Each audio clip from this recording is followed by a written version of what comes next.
Ladies and gentlemen, let's play some baseball. Gherkins, GreyWolves coming up next. Hello and welcome to Day 3 of the Wild Wild West League here in beautiful rural Oregon as we get set for the battle of the newcomers in the Wild Wild West League.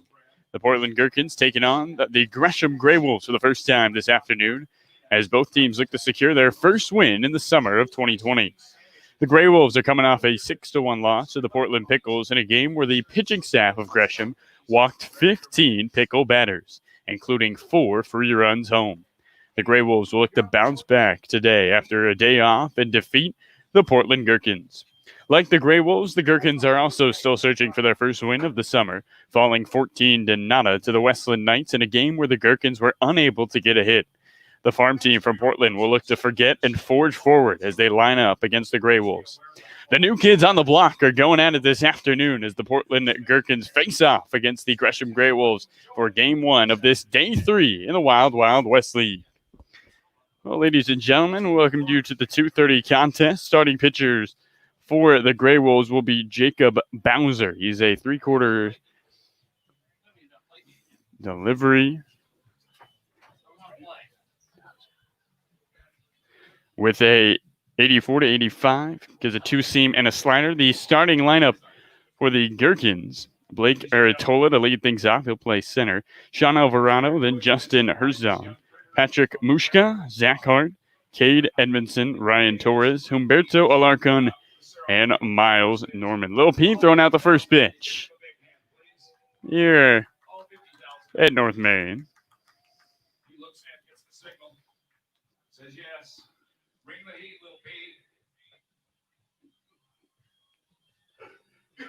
And there it is. The outfield for this Gresham GreyWolves squad will be Mansour at third, keep playing it short.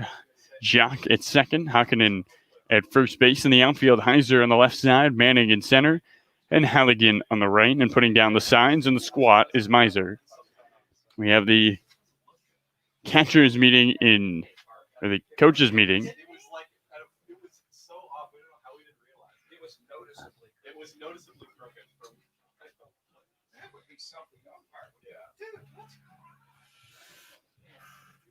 So, Jacob Bowser, the pitcher for this Gresham GreyWolves squad who's starting today. He was a relief pitcher at Corbin in the shortened season. Allowed just 25 hits. Team low whip of 1.04. Freshman year, squad was 2 games short of appearing in the NAIA National Tournament. He appeared in 15 games for the Navy and Gold and threw 17 and a thirds inning. Went to Skagit during his freshman year. Originally from Olympia, Washington. Joey's playing basketball, football, and video games, and plans to major in criminal justice. And tonight he'll be facing off against this Gherkins team. Did not have a hit against the Westland Knights 2 days ago. Last hit for the Gherkins came in the 7th inning of the opening game of the WWWL against the Portland Pickles. Patrick Mushka had a single to lead off the 7th.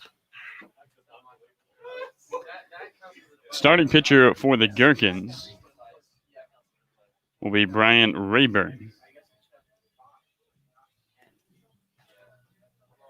Rayburn, the right-handed pitcher, committed to play at Shakama Community College. Went to Canby High School. Was one of 7 players in his high school class who signed to go further their athletic career at a university.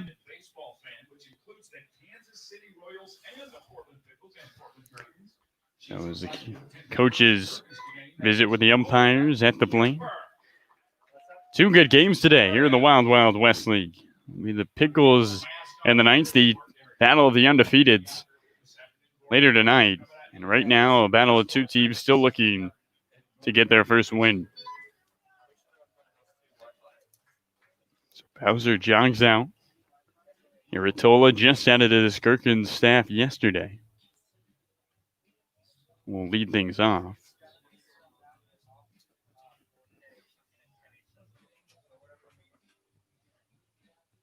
Now Bowser's going to get a few warm-up pitches. I'll give you a little recap of yesterday's ball, or 2 days ago. Knights played the Gherkins, and it wasn't a great game here. The Gherkins 14-0. The Knights won. Didn't allow a hit. Knights put up 10 of their runs with 2 outs on the board in that game. Jake Asa had a good start to his outing. Didn't allow a run through the first 2 innings.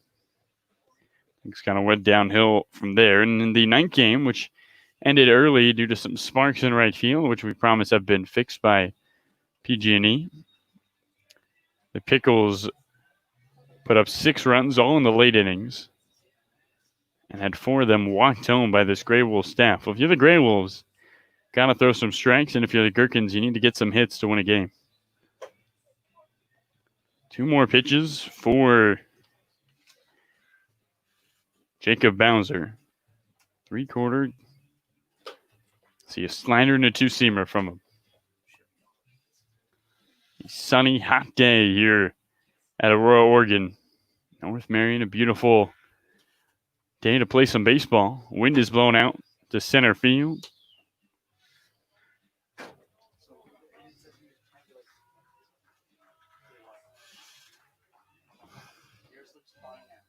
So Aratola steps in, going to the University of Jamestown, the sophomore, in his first game with the Gherkins.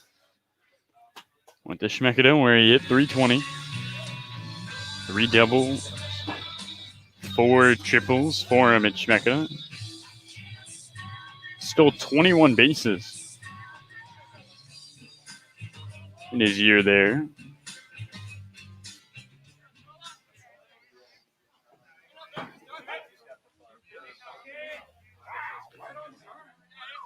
First pitch. Strike on the outside. Starting exactly at 2:30 here at Bob Brock Stadium. Swinging a high pop-up. Moving back is Jock. And backpedaling, he makes the catch. Jock goes a long way to get to that baseball, and Aritola is retired as Sean Alvarado comes to the plate. Here's Gherkins right fielder, number 6, Sean Alvarado.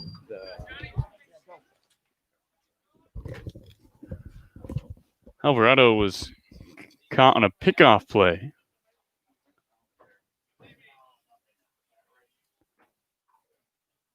In last night's ballgame.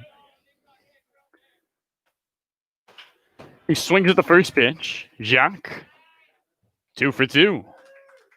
So the second baseman busy to start the ball game. 3 pitches, 2 outs for Rayburn. Here's Gherkins' third baseman, number 9, Justin Herzog. And Herzog comes to the plate.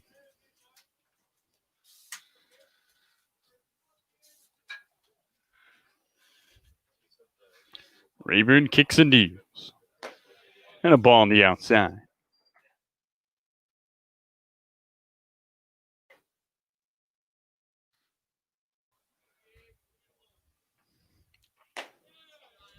And another ball away. Rayburn to throw his third pitch to Alvarado. Just his 6th of the afternoon. 2 gone. Top 1.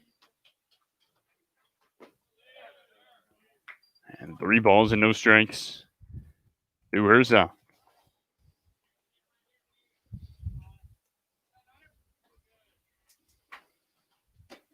And ball 4 away. A 4-pitch walk to Justin Herzog. And just like that, Gherkins with their first runner aboard with 2 outs in the first. As up comes Patrick Mushka.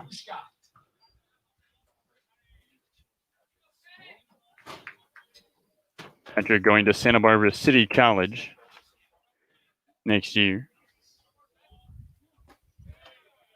And he looks at a ball upstairs. Mushkan 0 for 3 against the Knights. 1 for 4 in his Wild Wild West League career. He looks at another ball away, and 6 straight balls from Brian Rayburn, and the count at 2-0.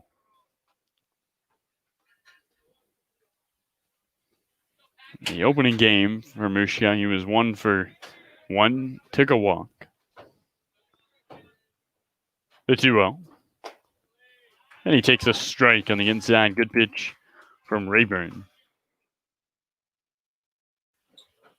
Wind is blowing straight out. Groundskeeper Randy Brock tells us the hotter it gets, the more the wind blows. This ball is popped up behind the plate. And it hits the top of the press box.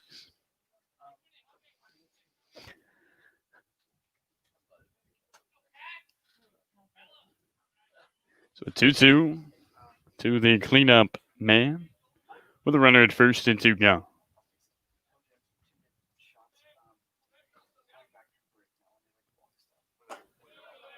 And a ball upstairs. They count at 3-2.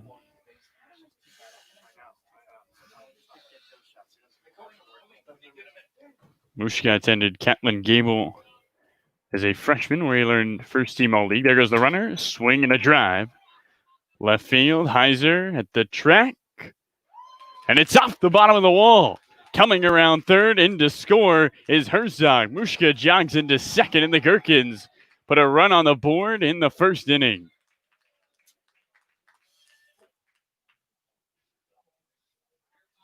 An RBI double for Patrick Mushka.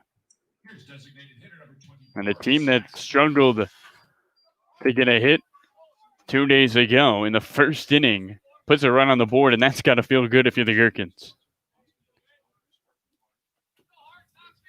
So runner in scoring position.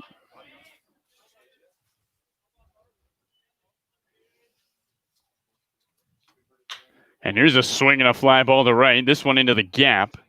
Halligan makes the catch, but not before Patrick Mushka brings in a run. The Gherkins take a 1-0 lead as we head to the bottom of the first. Mansour, Keeb, Halligan coming up.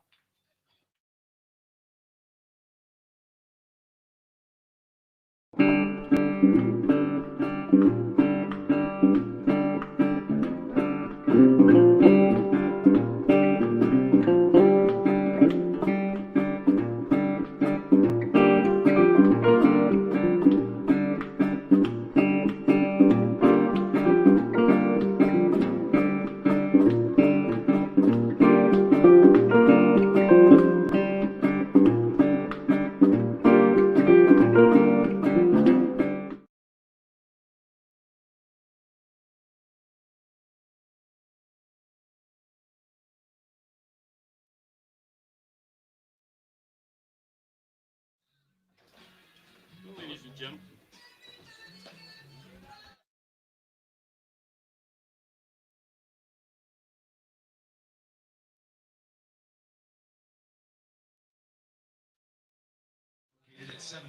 Well, welcome back, ladies and gentlemen. Bottom of the first inning, 1-0. The Gherkins get a run. First hit of the day brought to you by Patrick Mushka and Waterloo Sparkling Water. Austin-based Waterloo Sparkling Water is a bold, better-for-you take on growling sparkling water genre, making its mark by focusing on fruit-inspired flavor and delivering a much richer, more authentic taste. Be on the lookout for 2 delicious new flavors they released this year, blueberry and peach. So Mushka gets on the board. A Gherkins team that struggled to get a hit strikes first against the GreyWolves. And now it will be the job of Jacob Bowser to try to protect the 1-0 lead. He will face Josh Mansour to start things off. Mansour, the leadoff man at a Clark College.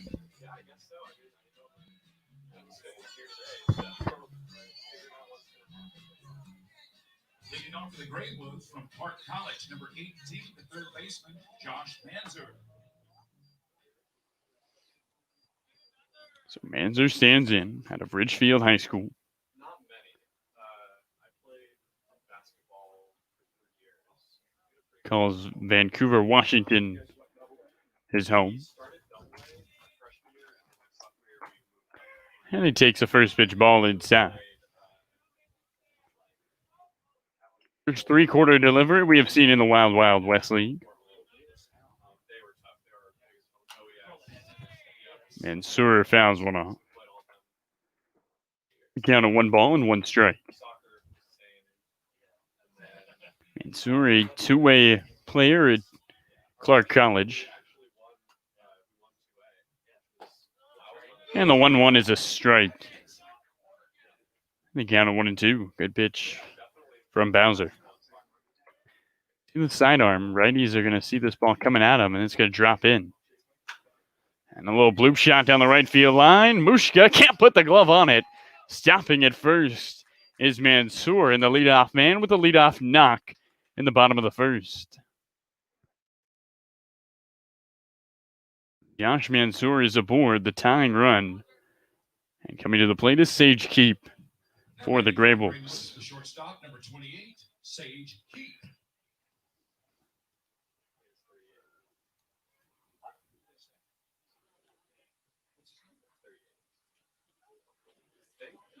And Keep is hit by a pitch. So now the go-ahead and tying runs are aboard. In the bottom of the first inning, and Baxter Halligan comes to the plate. Now batting the right fielder, number 4, Baxter Halligan. Baxter against the Pickles in the opening night action was 0 for 3 with a walk and a strikeout. 2 on, nobody out. There's a strike away.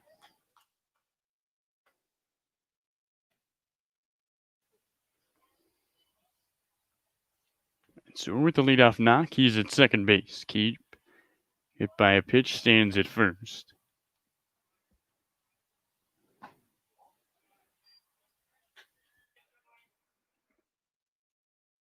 Outfield playing a little closer.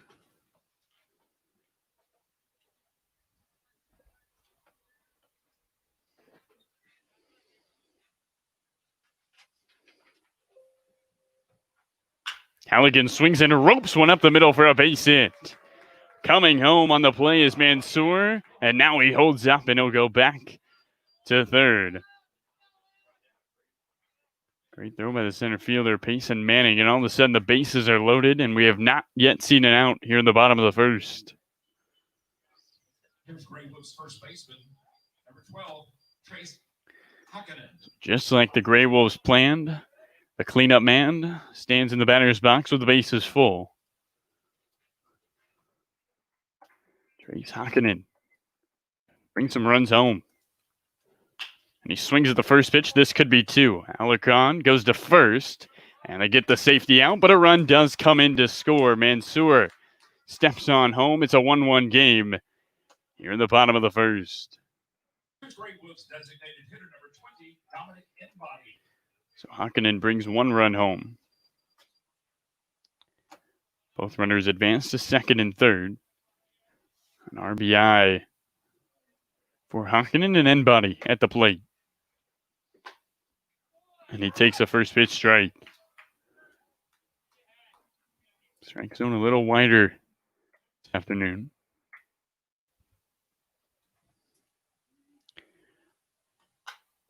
Just swinging a foul, and quickly 0-2 to Embody.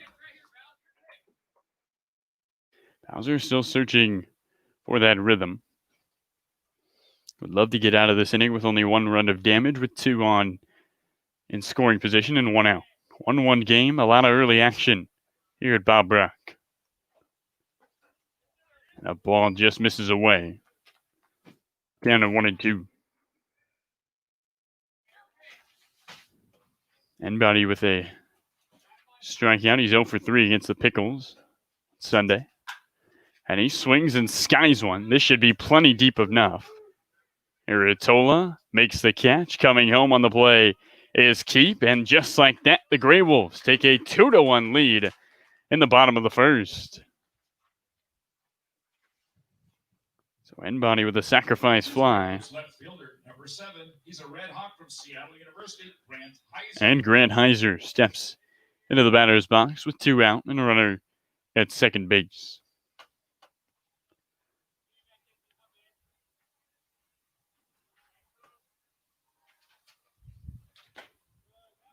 Miser looks at a strike inside. The GreyWolves put up 2 runs, more than they did against the Pickles on Sunday. The Gherkins only scored 1 run against the Pickles on Saturday and did not score against the Knights. They already have a run on the board. This ball gets behind. Good block by Edmondson.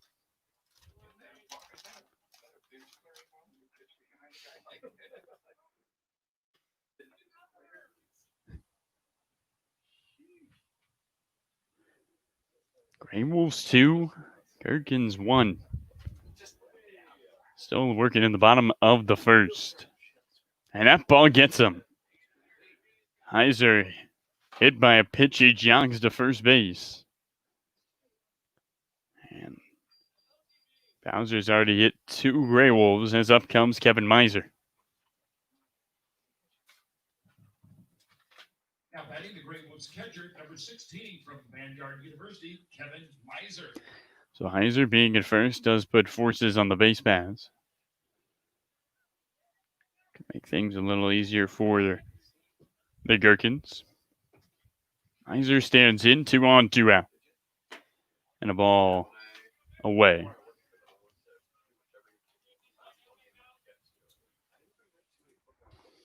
Miser attends Vanguard University in Southern California. Went to Mount Hood Community College.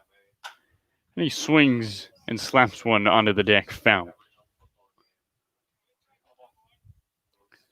Miser hit .250 for Mount Hood, had a home run, 7 doubles, and 21 RBIs.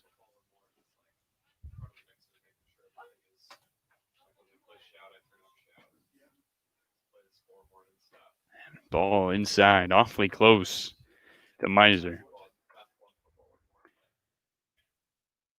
First, man, gotta remember, this is the first time in 4 months these guys have had live baseball.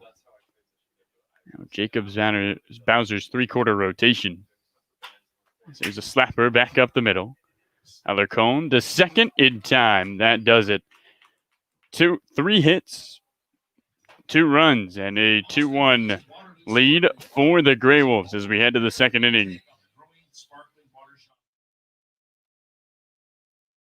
It started with a checkup that led to a question that spurred a discovery that changed the way we practice health, which led to more questions and more discoveries that changed more ways we practice health. And on it goes. Introducing OHSU Health, a system of doctors and nurses, researchers, clinics, and hospitals, all working together to build a better way to wellness.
Welcome back. Top of the second inning here at Bob Brock Stadium. GreyWolves 2, Gherkins 1.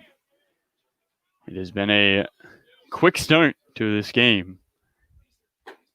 There's a first pitch strike. Both teams getting on the board. Edmondson against the Pickles on opening night went 0 for 4 with 4 swings and misses. And he waves at that ball in the dirt. The count 0-2.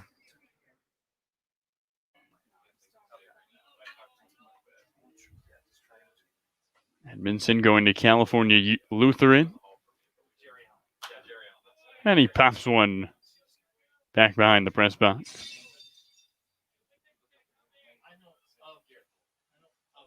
They all know you. They know you here. They do. Every second. 0-2. Misses upstairs.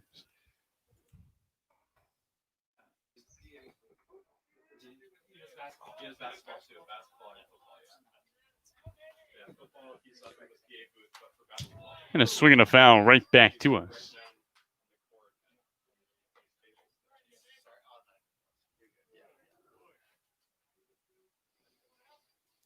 Edmondson and Wilsonville High School.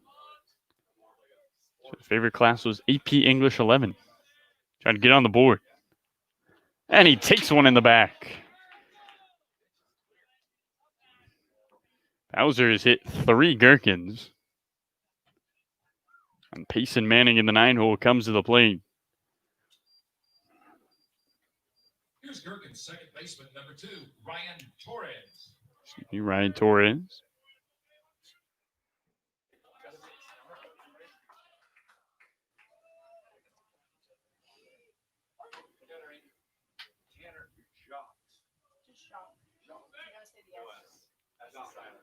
Torres takes a strike on the outside. Where's Newport?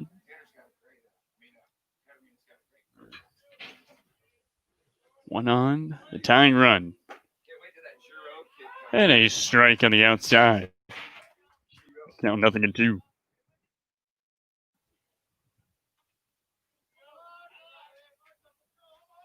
Gherkins with a tying run aboard. You're in the second. And there's strike 3 on the outside. Torres is down. Up comes Humberto Alarcon with 1 on and 1 out.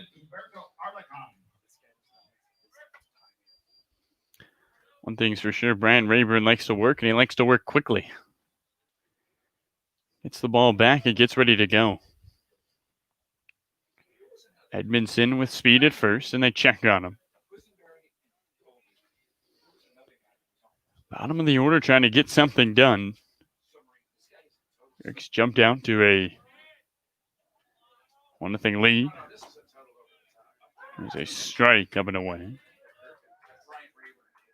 Gave up 2 runs in the bottom of the inning and now trying to tie this ball game up.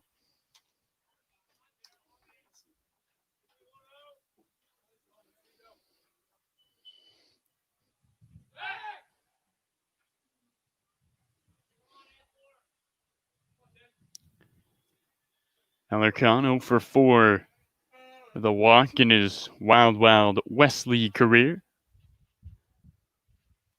The 0-1-2, and he puts the bunt down. Ball goes over his head.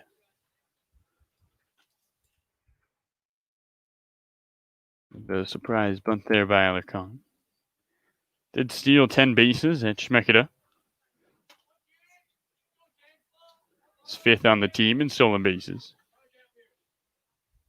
1-1. Swing and a drive for a base hit into left field. Heiser cuts it off, and there's 2 on with 1 out. Second into the ninth for the Gherkins. As up comes Miles Norman. Here's Gherkins' left fielder, number 14 from Eastern Oregon University, Miles Norman. So Alarcon with his first WWWL base hit. And Norman, the left fielder, trying to bring a runner home with the tying run in scoring position.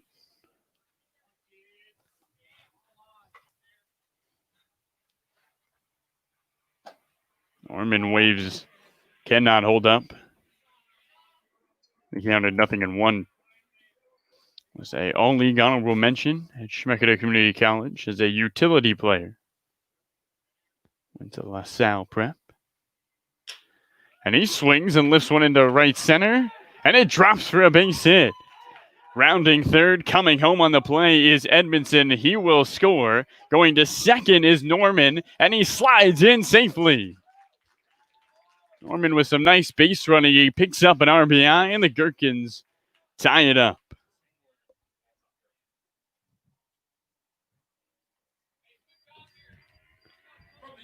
So an offense that needed to get going early is pumping with gas as they have the go-ahead runs in scoring position in the top of the second.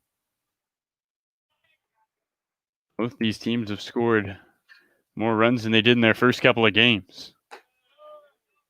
The ball upstairs.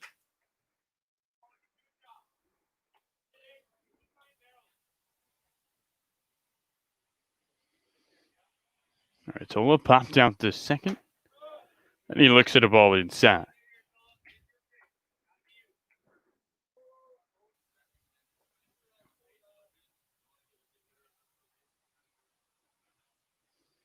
Rayburn gnawing on that gum. Kicks high, deals home. A foul.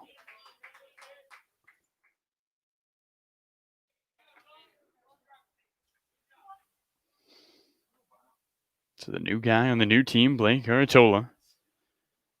His first team all league at Schmacketa Community College. Trying to pick up an RBI. He looks at a ball away.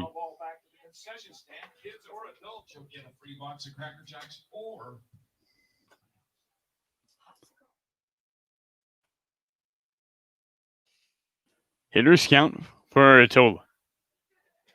And he takes the walk. Ball gets behind Miser for a second, but he gets back to it. And the bases are loaded for the Portland Gherkins. Here's Gherkins number 6, the right fielder, Sean Alvarado. Sean Alvarado stands in. Alvarado grounded out to Jacques. His first time up. One out on the board, so a ground ball up the middle could end this inning. Gherkins trying to take the lead after tying it up. And a strike to Alvarado.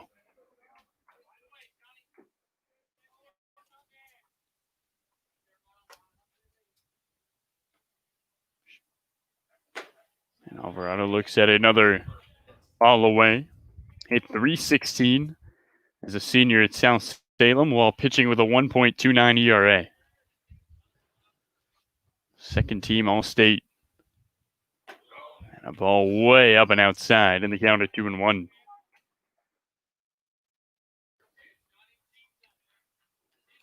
Not a cloud in the sky here in this afternoon Tuesday matchup between the GreyWolves and the Gherkins. The offenses are moving. As here's a swing and a fly ball into deep center, deep enough. Going back is Manning, and coming home is Alarcon. Gherkins with a 2 spot in the top of the second. They take a 3-2 lead on the sacrifice fly from Sean Alvarado. And Justin Herzog, the first run of the ball game, steps into the batter's box with 2 on and 2 out.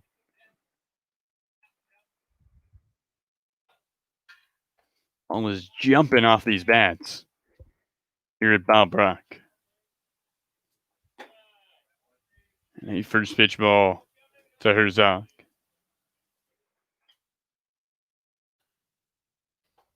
Herzog almost ran straight up and down in that batter's box. And he swings and pops one up down the right field line. Hooking foul. It stays fair, and Halligan makes the grab. That does it for the second inning. But the Gherkins take the lead. 2 hits, 2 left aboard. It's 3-2 as we go to the bottom of the second inning. Gherkins lead the GreyWolves.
So a 3-2 Gherkins lead in the bottom of the second inning. Tanner Jacques in the 8th hole steps into the batter's box.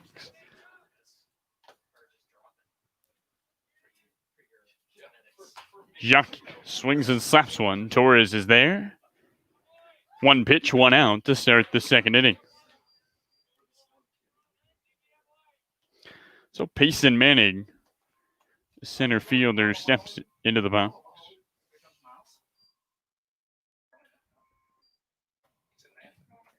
Here's number 9, Payson Manning. Manning 0 for 3, reaching on a fielder's choice against the Pickles on Saturday. And he looks at a strike. Jacob Bowser gave up 2. His team backed him up. There's a strike on the inside. Quickly, 0-2 to Manning.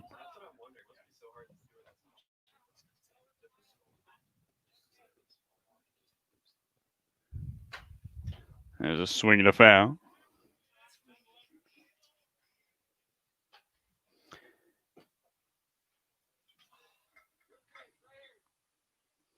Bowser with a 2-seam in the slider. Trying to get Manning to swing and pick up the second out. And he does. Strike 3. And there's 2 gone to start the bottom of the second.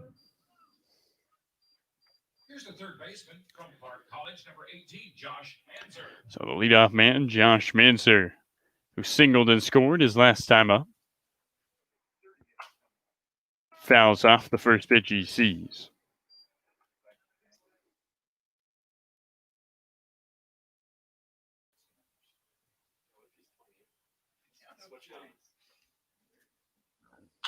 And he swings left side. This should do it. Mushka in time. To the top of the third we go. For the first time, a team does not put a run on the board. It's 3-2. Gherkins lead the GreyWolves.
So Patrick Mushka, who has an RBI double his first time up, steps into the batter's box.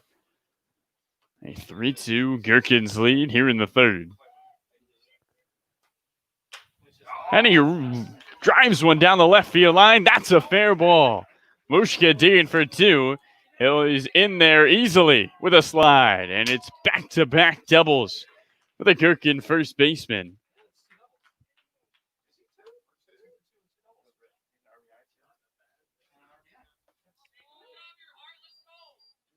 So Mushka at second base and Zach Hart, the DH, stands in.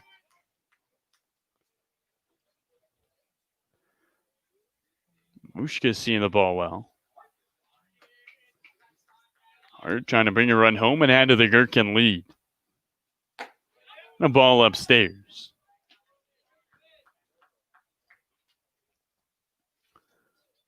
Hard against the Knights on Sunday. 0 for 1. He was hit by a pitch. Way outside. Good snag by Miser. And the count at 2-0.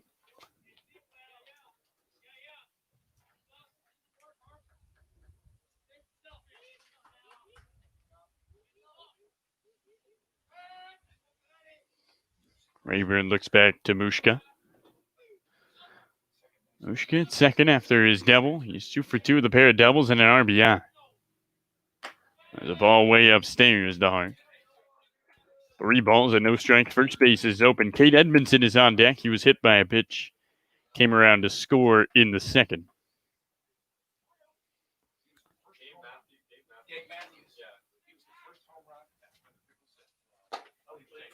Strike. Going outside. The count of 3-1. Good pitch from Rayburn.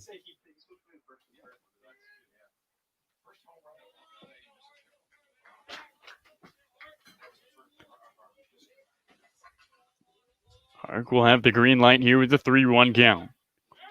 There goes the runner. Swing and a miss. The throw. Not in time. Mushka had a stolen base to the resume. And he's 90 feet away with nobody out and still a 3-2 count to Zach Hart.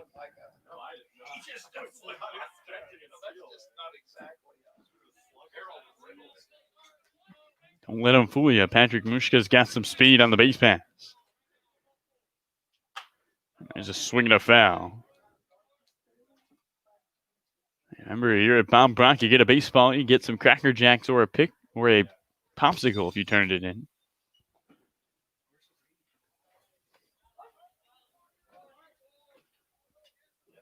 Three balls and 2 strikes. Runner 90 feet away at third. And ball 4 downstairs.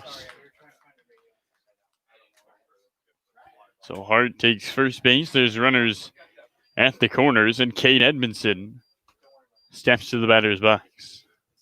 Here's Gherkins catcher number 22, Cade Edmondson.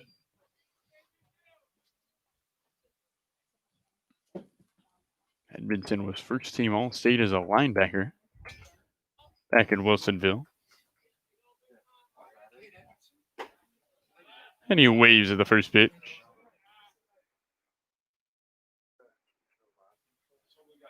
Mushka with a double and a stolen base. He is at third. Hart with a walk takes the lead at first. There goes Hart. Ball downstairs. They fake the throw to second and go to third. And it's a stolen base for Zach Hart. Got a good jump. I don't think Miser had a chance, so he tried to see if Mushka was off at third. He was not, and all of a sudden, 2 in scoring position to start this top of the third inning. 1-1. Just inside. Look out. He counted 2 balls and 1 strike.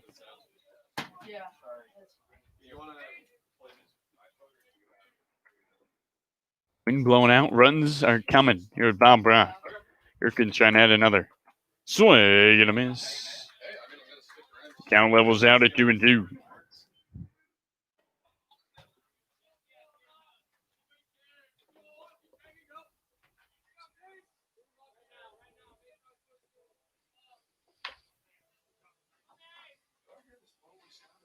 Two. Swing and a miss. See ya. Cade Edmondson strikes out. Second of the day for Rayburn, and Ryan Torres comes to the plate. Gherkins second baseman number 2, Ryan Torres.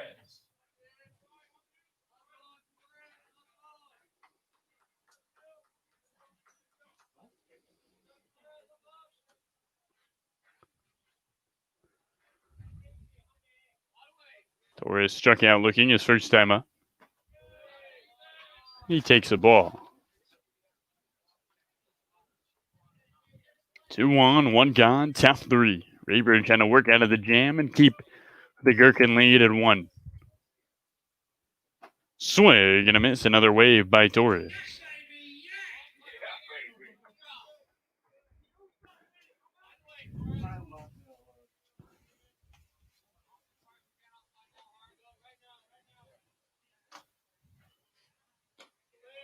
Torres looks at a ball, loaned time. Ryan Torres at a Hendricks. Spent a year at Schmeketa. Batted .437 in high school. And the second baseman taps one foul. He's down to 2-2.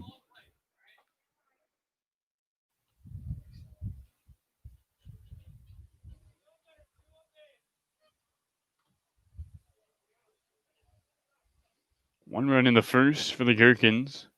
GreyWolves responded with 2 in the bottom of the inning to take a 2-1 lead. And the Gherkins set it right back at you. Put up 2 in the top of the second. Trying to add some more here in the third. Ushka at third. And a ball away, and the count is full 3-2. Hart at second.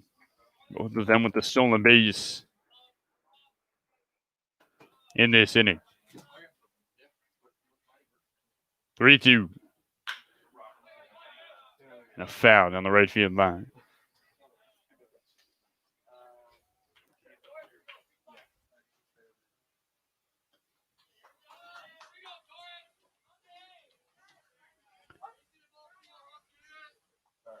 Corn on deck.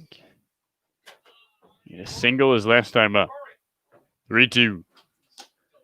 Torres takes ball 4 up and away, and the Gherkins load the bases for the second straight inning here at Bob Brock.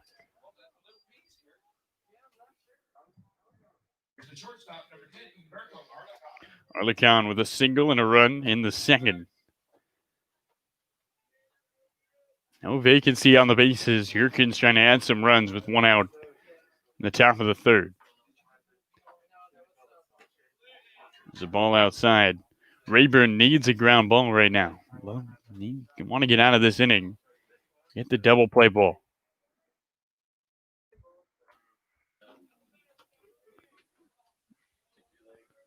Shortstop for the Gherkins with a 1-0 count.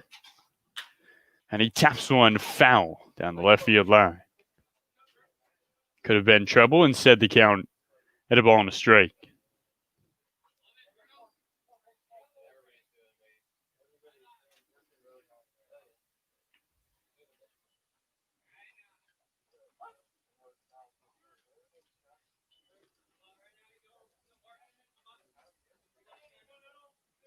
Wind's blowing straight out. And there's a strike up and away. They counted a ball and 2 strikes.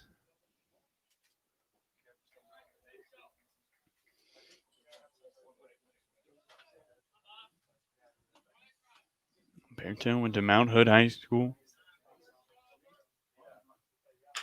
And he swings and taps one towards second. This could be 2. Alarcon to throw to first. In time. Jacques the keep to Hakkinen. A big-time double play for the GreyWolves as we head to the bottom of the third. The lead remains at 1, and the Gherkins leave the bases full. It started with a checkup that led to a question that spurred a discovery.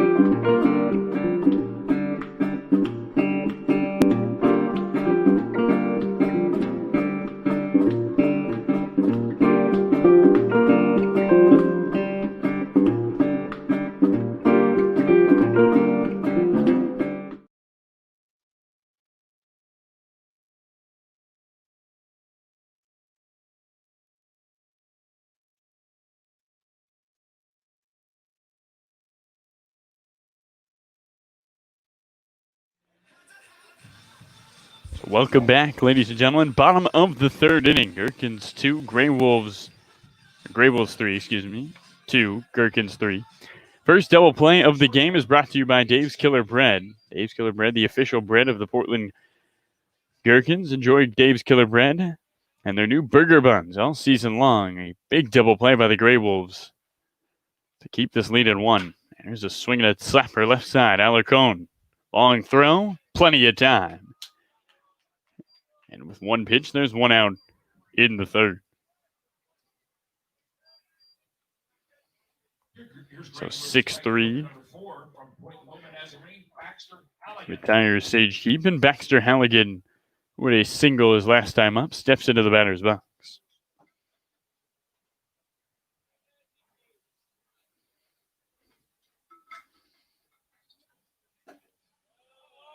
Halligan takes a first pitch strike. 1 strikeout so far for Jacob Bowser.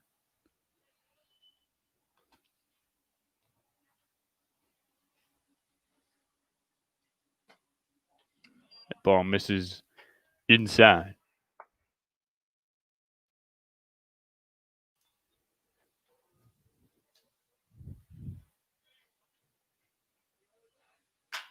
And here's a swing and a drive into right center field. This ball going back, and it's gone. A solo blast from Baxter Halligan as the wind carries it home, and we're all tied at 3 here at Bob Brock.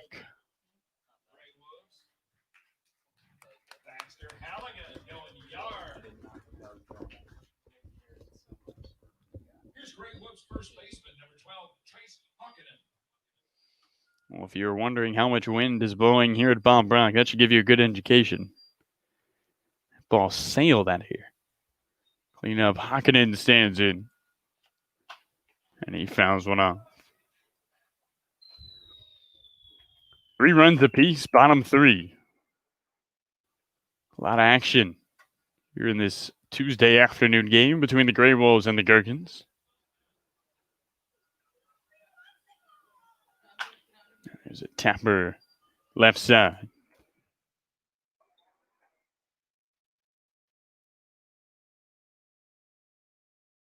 So the second home run of the Wild Wild West League belongs to Baxter Halligan. The first for the GreyWolves in the summer of 2020. Another foul. The count remains at 0 balls and 2 strikes.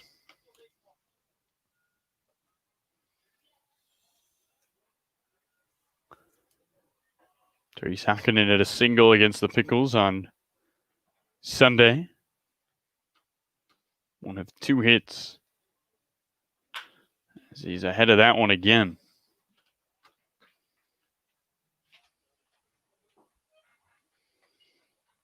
Not much break on the pitches from Bowser. He's got a lot of ground outs, a lot of flyouts.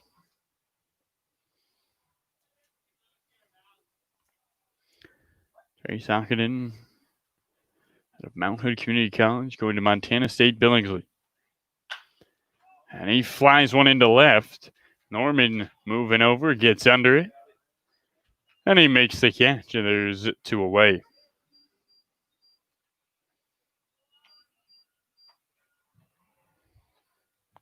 So Dominic Enbody, who had a sacrifice fly.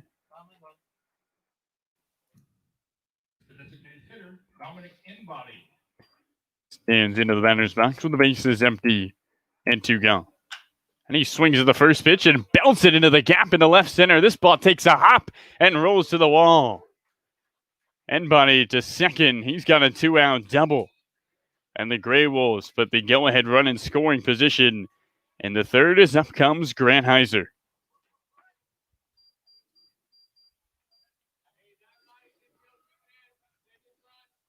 Heiser was hit by a pitch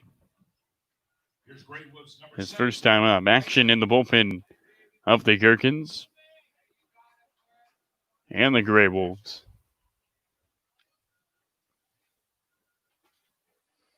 Opening offering to Heiser. And he belts one up the middle for a base hit. Coming around third to home is Enbody. He will score an RBI single for Grant Heiser. And just like that, the GreyWolves put up a 2 spot in the 3rd and take a 4-3 lead.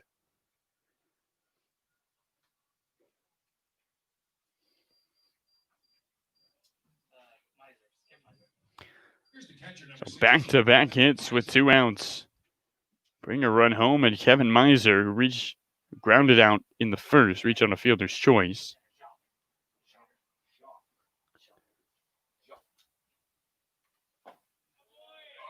There's a first pitch strike to him.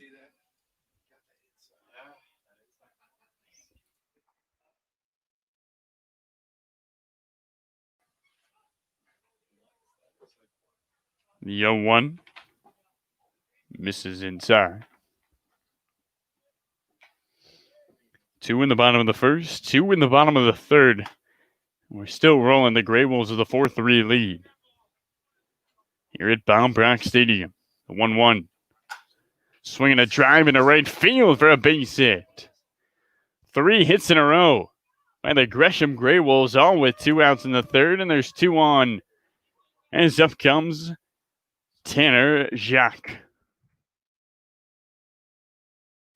Here's the second baseman, number 3, Tanner Jacques. So a 4-hit inning for the Gresham GreyWolves. Ball way inside to Jacques.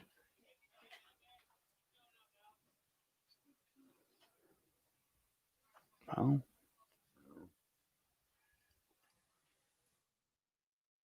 1-0. Is a ball away.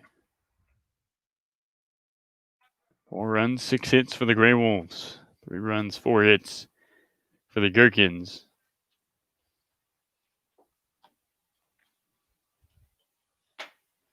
There's a strike on the outside. Both these teams coming into this ball game needed to get their offenses going. They had a combined total of 2 runs. Already with 7, and we're not through 3. Swing and a miss. And the count levels out at 2-2.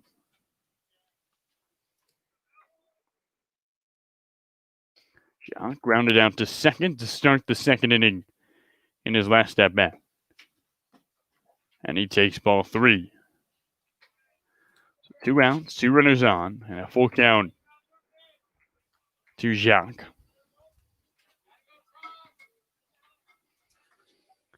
Kid out of Linfield. Look over to second, scurrying back is Heiser.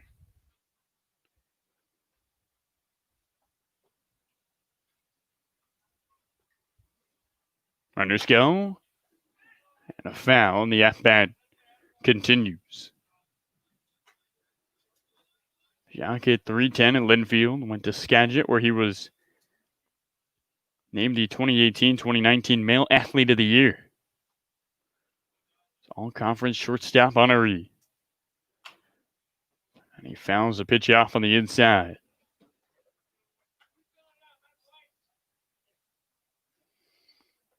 Jacques will be majoring in exercise science at Linfield. Trying to add to the 4-3 GreyWolves lead. And he takes a baseball to the thigh. A base and a bruise for Tanner Jacques, and Payson Manning comes to the plate with the bases loaded here in the bottom of the third. Center fielder, number 9, Payson Manning. Manning struck out looking back in the second. 8th batter of the third here with the GreyWolves. 5th batter with 2 outs.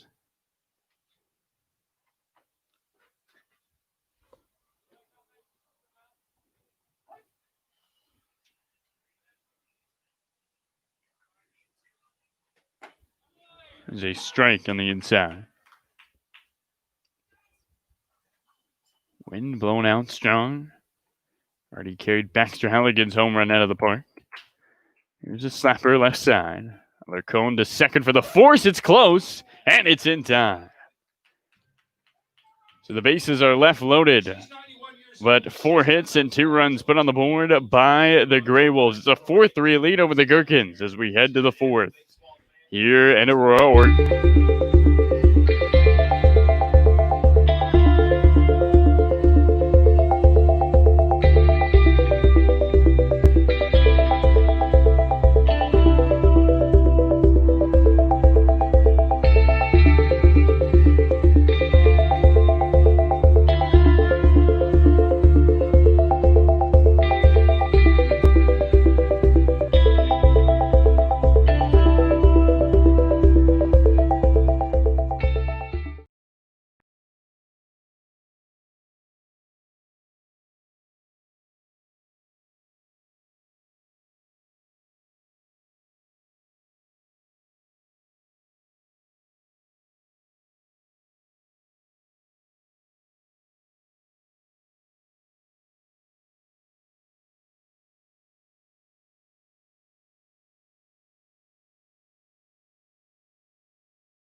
A beautiful shot of Mount Hood here at North Marion as we get you set for the fourth inning. A lot of action between these two teams. 4-3, GreyWolves lead the Gherkins.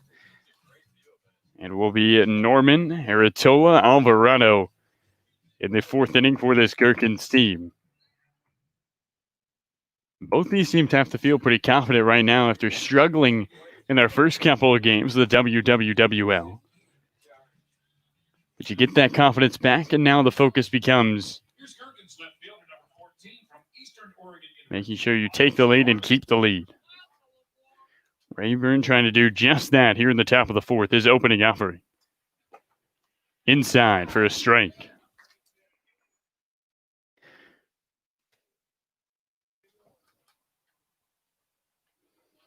Norman singled his first time up. And he takes strike two on the inside. Shakes his head in disagreement. Gherkins left the bases loaded back in the third, and boy, they got to feel that now. Giving up two in the bottom of the inning and the lead. And that ball gets the center of the back of Miles Norman. Norman not happy about it. He tosses the bat to the side and jogs down to first base. Here's Gherkins center fielder number 8, Blake Aratola. So the lineup card is flipped and Blake Aratola steps in.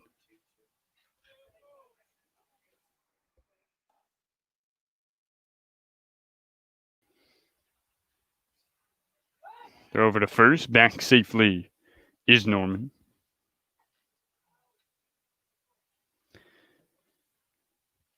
Rayburn has hit 2 Gherkin batters this afternoon. First pitch. Strike. Right over the plate. Aratola with the chain out. As long as the face mask. Get on base, you don't got to wear it. 0-1. And he swings and belts one into right field. Moving over and dropping the baseball is Halligan.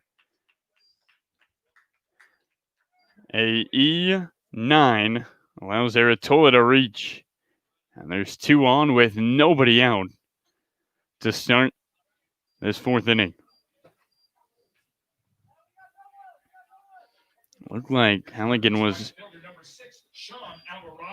there to make a good play. Good first out. Instead now, Rayburn has to work out of another jam. It seems like he's been in one all ball game. First error of the night.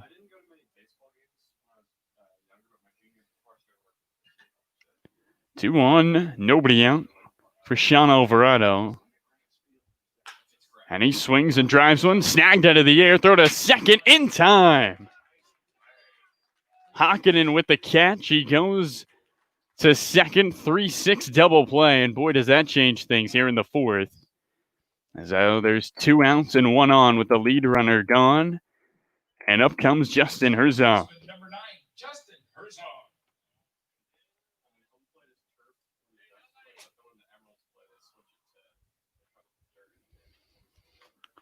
Herzog walked and scored in the first inning. He flew out to right to end the second.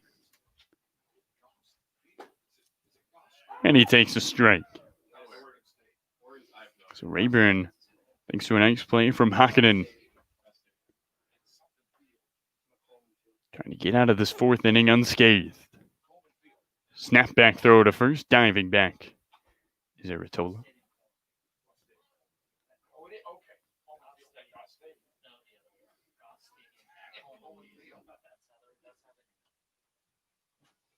Oh, 1. This ball way up there. Back into center. Manning gets under it, and he makes the catch. A loud third out here in the fourth, but the Gherkins do not score a run. To the bottom of the inning we go. 4-3, GreyWolves on top.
So a new pitcher for the Gherkins is Bryce Bridge. He will face 1-2-3. Josh Mansour stands in. And he takes a ball. Bridge led off the two previous Gherkin games as he works quickly. And a foul.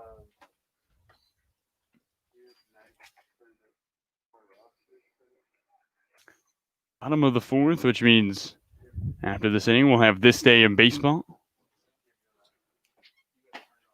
There's a ball inside. Counted 2-1. Bridge made some terrific plays in the outfield, including a diving stop in the second inning against the Knights on Sunday.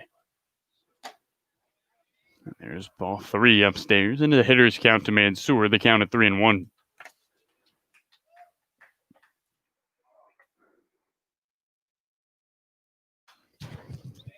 Right back at us. Count runs full to 3-2.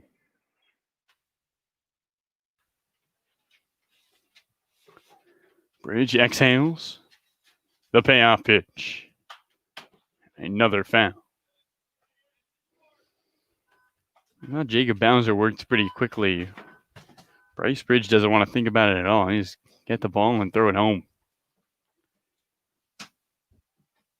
3-2. Swing and a miss. See ya. Josh Mansour is down with the strikeout to start the bottom of the fourth, and Sage Keep comes up the bat. GreyWolves shortstop number 38, Sage Keep. Keep 0 for 1 with a walk, scored a run, and grounded out to start the third for the shortstop as he swings and taps one back to the screen.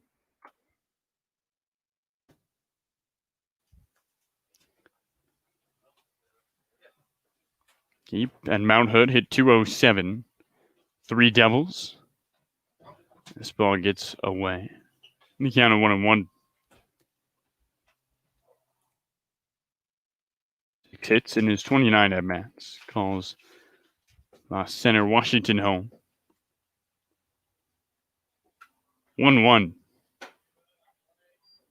Misses away, and the count of 2 balls and 1 strike. GreyWolves with 2 in the first, 2 in the third. Swing and a foul.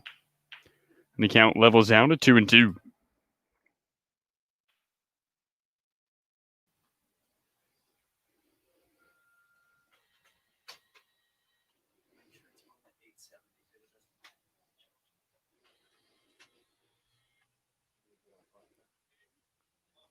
Bryce Bridge at Schmecketa Community College was a great hitter for him.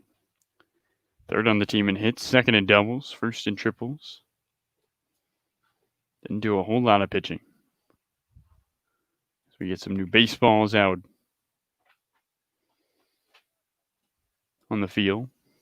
Bryce is an umpire for younger baseball kids in his free time. Spends a lot of time around the game of baseball. Trying to get the second out of this fourth inning. Chopper. Alarcon. Out number 2. Alarcon has been busy. He retires Keep for the second time. And the man who hit the only home run of the game, Baxter Halligan, steps to the plate. Right fielder number 4, Baxter Halligan. Ball left the bat of Halligan. Didn't look like it had enough, but it had plenty going over the wall.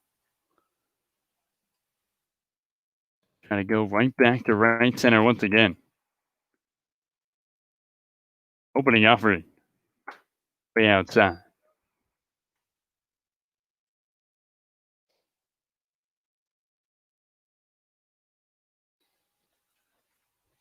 Halligan's home run was his first hit of the Wild Wild West League. He had 2 home runs at Point Loma, and he swings and misses.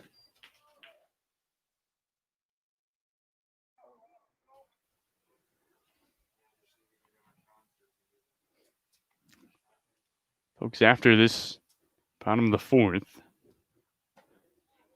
there's a strike away. We'll have a new segment here on Wild Wild West League broadcast. We interview a member of the staff. We have a great first guest coming up. Keep it a surprise, though. You don't want to go anywhere. The 1-2. Swinging. This ball is ripped into right center again, and it takes a hop all the way to the wall. Halligan jogs to second base. He's got a 2-out double. And the GreyWolves put a runner in scoring position in the fourth. Halligan is 3 for 3, a triple away from the cycle, and up comes Trace Hockinen. Here's GreyWolves first baseman, number 12, Trace Hockinen. So Halligan with a single, a home run, now a double, and we're only in the fourth. Hockinen at the plate, he is 0 for 1, rounded out with an RBI. And he pops one up down the right field line. Alvarado looking over, leaps, and the foul ball.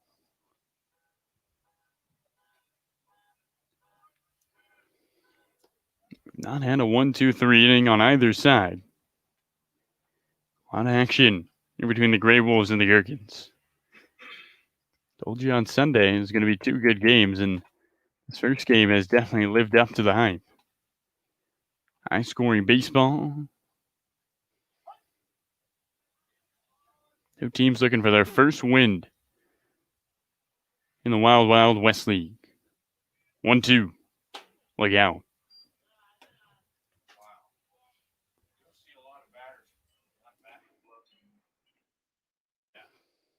He's talking in a few batters, still not wearing gloves.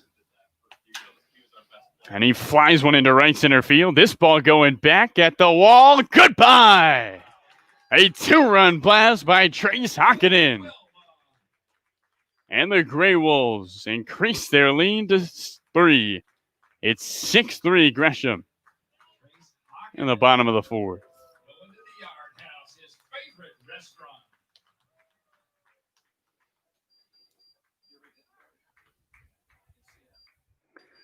Bases are cleared, a 2-run blast, and the scoring continues here at Bob Bronx. Up comes Dominic Enbody, who had a double and scored a run back in the 3rd.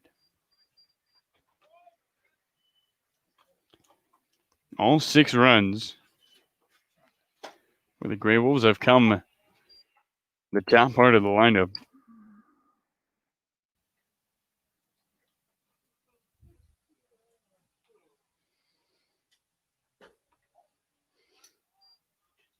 And Sewer has won, Keep scored. Halligan has scored twice. Hockinen now has scored, and Enbody has scored as well. So 1 through 5 all on the board. There's a strike on the outside. The count 1-2. Both home runs for the GreyWolves to right center. And the 1-2. Count levels out.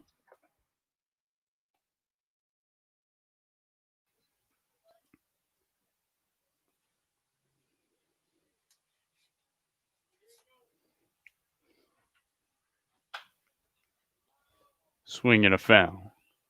6 of the GreyWolves have reached safely with hits. 7 of them have reached safely today. 2-2. Strike 3 on the outside. Enbody is gone, but not before a 2-run home run by Hockinen. To the 5th we go, 6-3. GreyWolves lead the Gherkins.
Welcome back, ladies and gentlemen, to the top of the 5th inning. Carlo Jimenez alongside Parker Huffman for our staff interview. First of our series. Parker, why don't you let the people know what you do for the Gherkins and the Pickles? Yeah. Well, I started out last year after I graduated from Oregon State.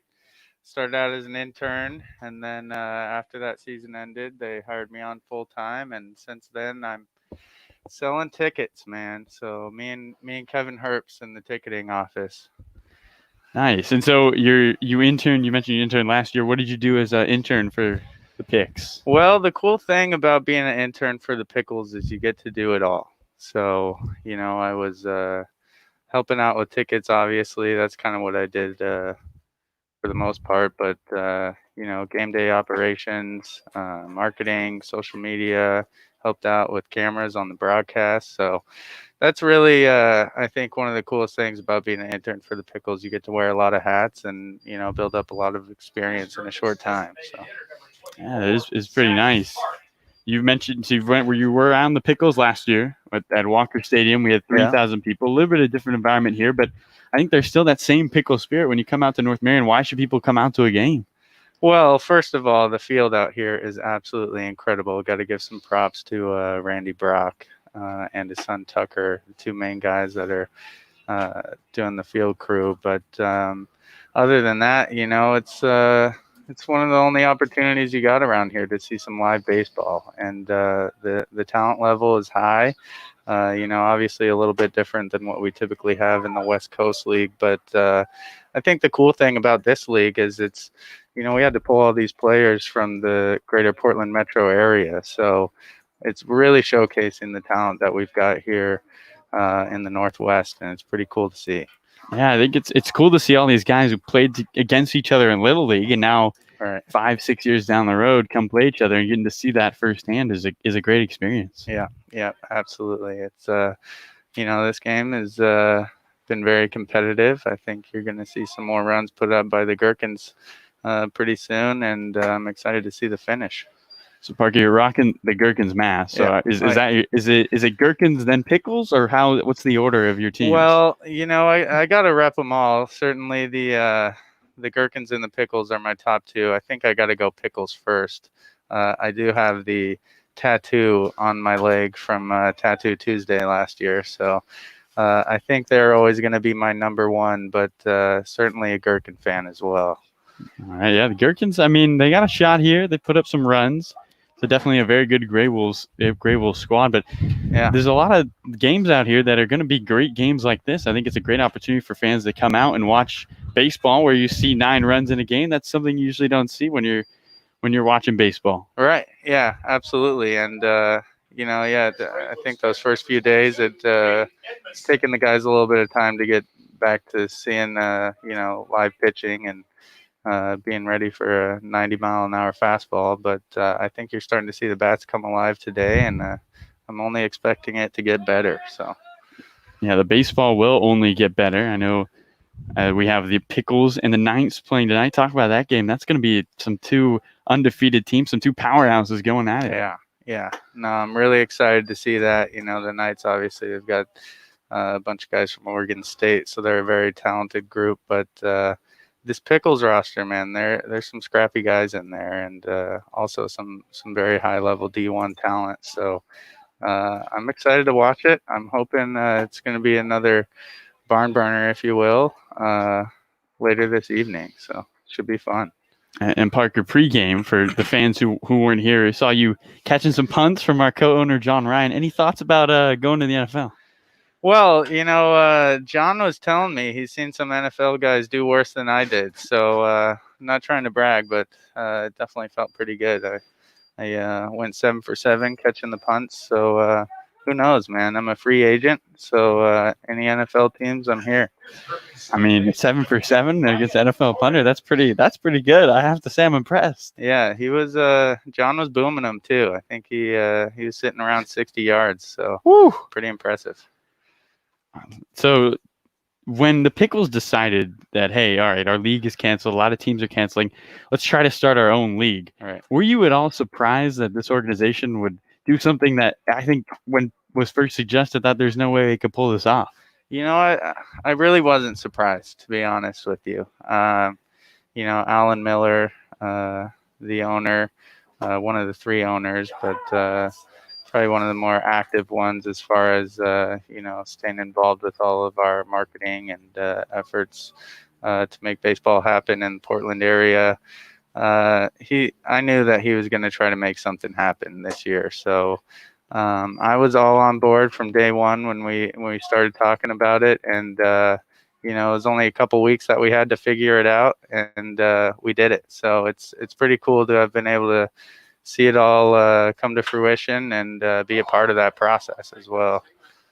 As we have the final out of the top of the 5th. Well, Parker, thanks for joining us here on the broadcast. We'd love to have you sometime again. Oh, I'll be back. That sounds good. And one more time, why should people come out to watch your Pickles game? It's your only opportunity right now to see some live baseball. It's obviously a difficult time for many people, and a lot of people are feeling cooped up. So if you want to see some high-level baseball and see the talent that we've got out here in the greater Portland metro area, this is the spot to do it right now. So hopefully hop online to pickleshop.com and get yourself some single-game tickets, and we'll see you guys soon.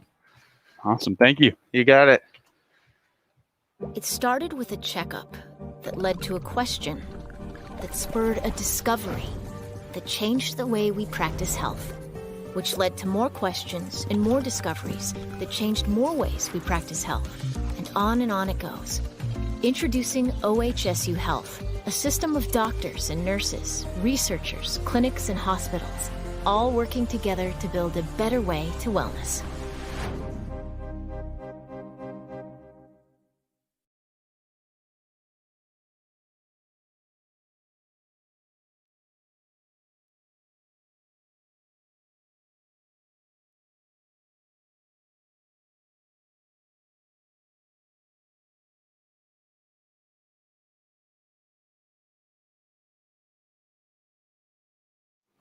So Grant Heiser looks at a first pitch ball away as we get set for the bottom of the 5th. Heiser singled, was hit by a pitch. He's 1 for 1. And he swings and misses. It'll be Heiser, Miser, Jacques. And those are 3 great names.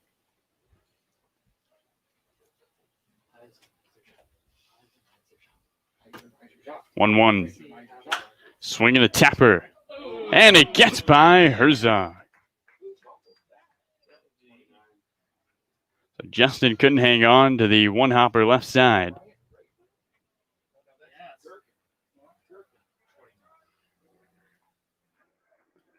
Heiser is aboard with a E5. So the first time since the first inning, the GreyWolves get a leadoff man aboard.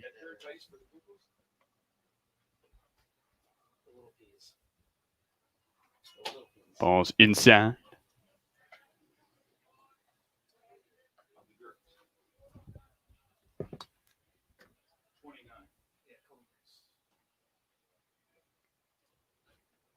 Pitch.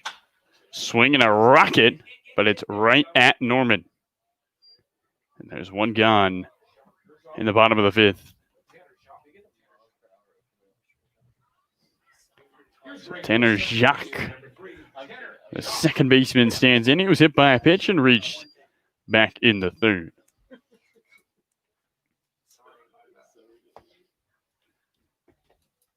Bob Rock Stadium, wind is blowing, runs are all around. 6-3. Way inside, look out. Tanner didn't move. He's his feet, he kept him there.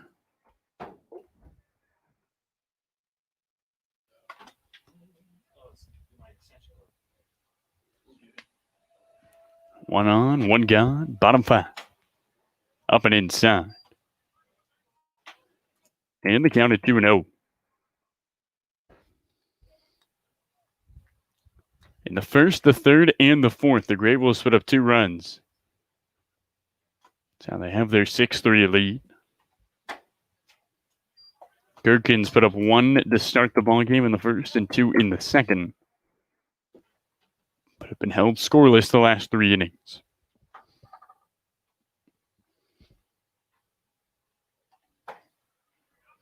Strike on the inside, and it's a full count to Tanner Jacques. Payson Manning on deck. He's 0 for 2. Swing and a foul.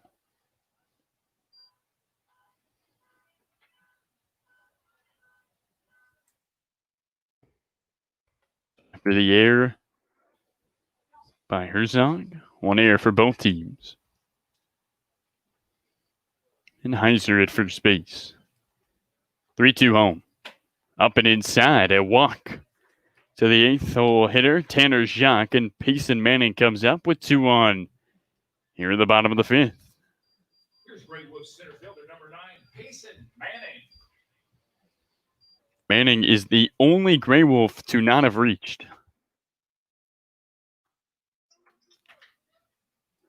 Trying to get aboard in the bottom of the 5th.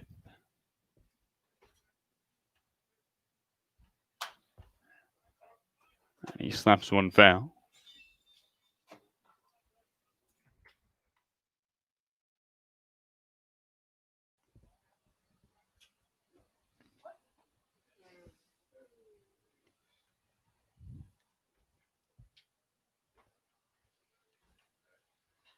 Yo 1.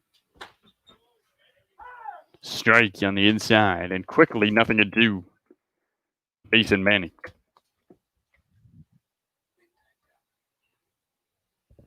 Wind is dying down a little bit here at Bob Brock.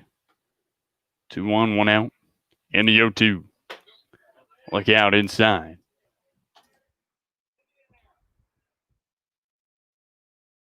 Double play ends the inning. A single adds another run for the Grey Wolves. All up and away. Down to 2-2.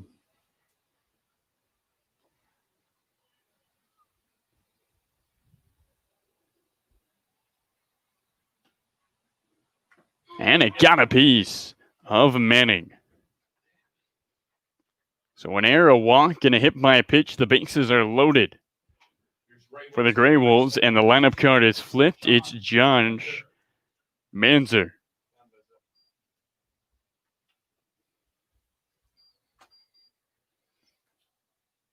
So Heiser has walked around the base paths. And that's going to do it for Bryce Bridge. We'll come back with a pitching change. It's a 6-3 Grey Wolf lead, and they have the bases loaded here in the bottom of the 5th.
So as Josh Manser stands in, it is Austin Brown, the right-handed pitcher, on the mound.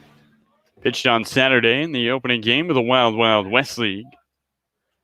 Trying to work with the bases loaded. There's a foul pop-up. Back behind the barn. Brown pitched 2 2/3. Picked up the loss. Allowed 4 hits and 2 runs against the Pickles.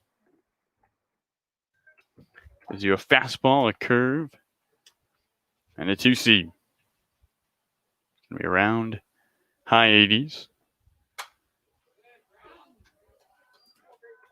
Pitch there that Mansur franks off. And Mansur in the hole, 0-2. Austin Brown was 6-2 at Schmeketa. 11 starts, 19 appearances, struck out 66 batters in 82 2/3 innings. Chopper left side, rolls foul.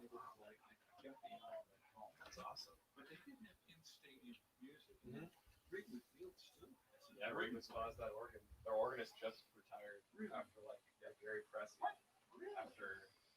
GreyWolves trying to add some more runs and blow this one open. Leading 6-3 here in the bottom of the 5th. Over the head. Almost gets the bat of Mansur.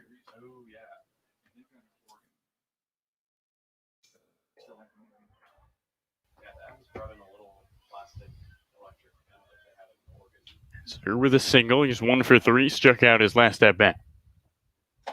And he reaches for one and taps it into the glove of Edmondson for out number 2. So with 2 outs and the bases full, it's Sage Keep into the batter's box. Heiser at third, Jacques at second, Manning at first. A foul by Keep. Keep is grounded out to the shortstop, Alarcon. His last 2 at-bats. Reached on a walk and scored in the first.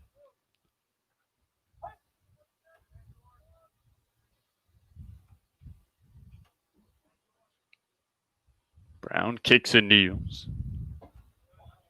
And a ball on the outside.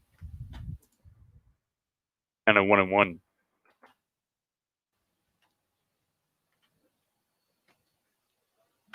Austin Brown going to Eastern Oregon University next year.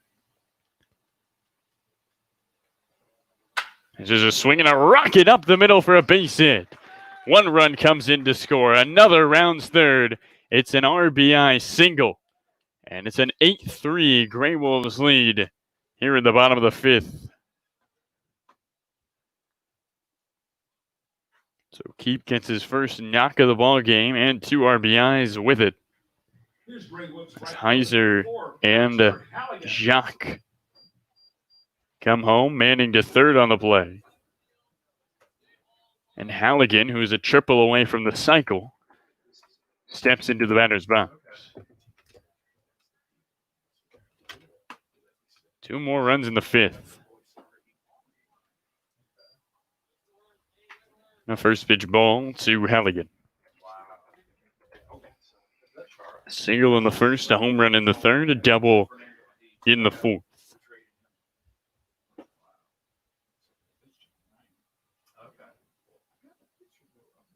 1-0. Downstairs. We've seen the GreyWolves in a similar situation send the runner at first.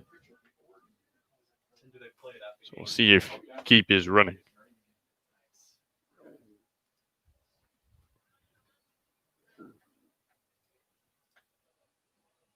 Two on, 2 out. Bottom 5. A rocket right at our first base cam. Ali Wiseman working it over there.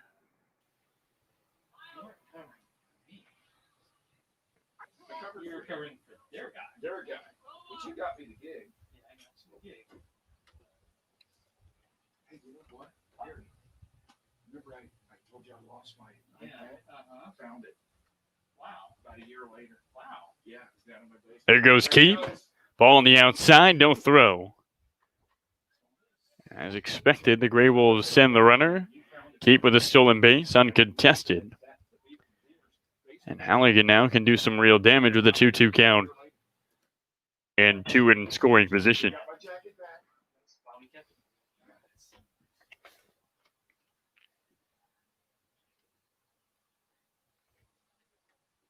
Brown deals.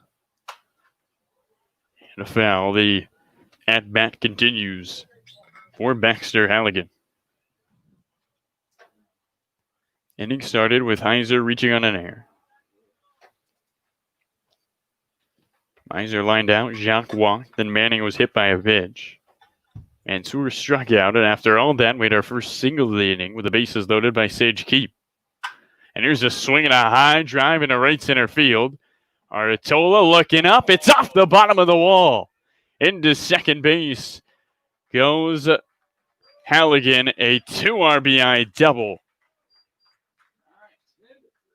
4 for 4 is Baxter Halligan, and it's a 10-3 lead for the GreyWolves. Here's GreyWolves first baseman, number 12, Trace Hogginen. So the eighth batter of the inning comes in, Trace Hogginen.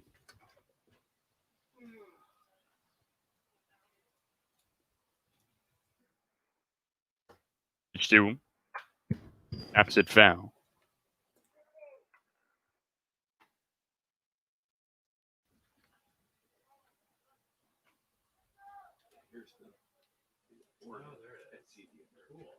Nine bases on the ball game for Halligan. As we're going to get a pinch runner. So it looks like he won't have a chance for the cycle. But 2 doubles, a single, and a home run isn't too bad. So coming into pinch run will be KJ Rufo. KJ Rufo checking in the pinch run. Rufo was the only run for the GreyWolves against the Pickles on Sunday.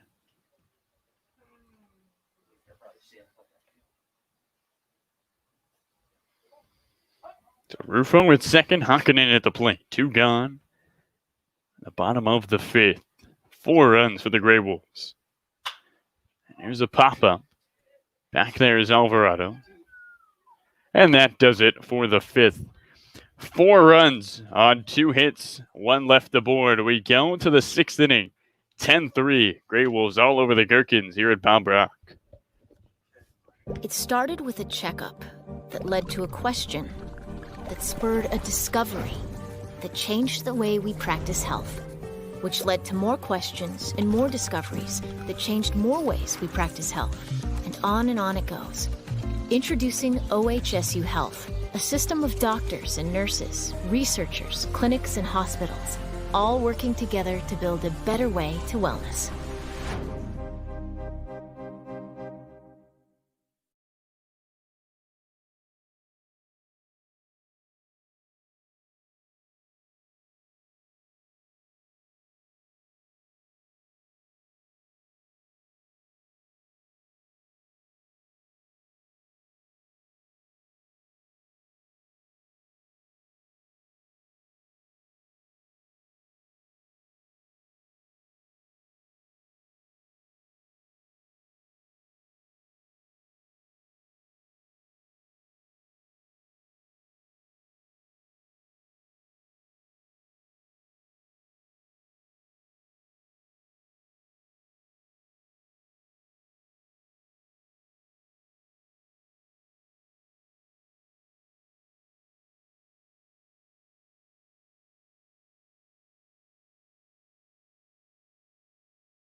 So Humberto Arlecon at the plate.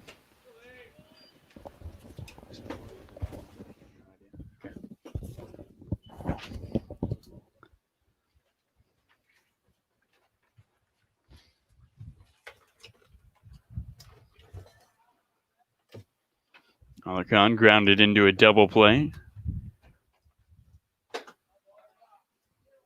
And he takes ball 2.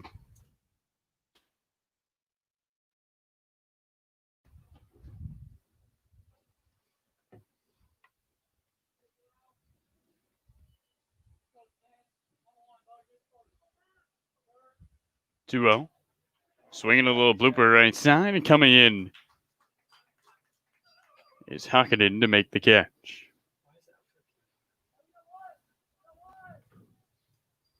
Here's Gherkins, left fielder, number 14, Miles Norman.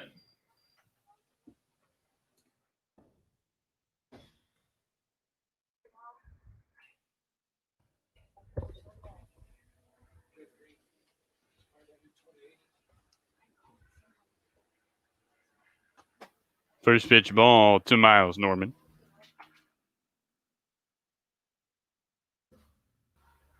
Norman singled and was hit by a pitch.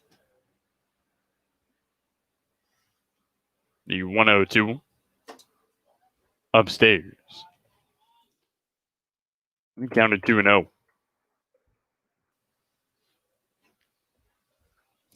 Gherkins put up a run in the first, 2 in the second. Trying to get on the board here in the 6th.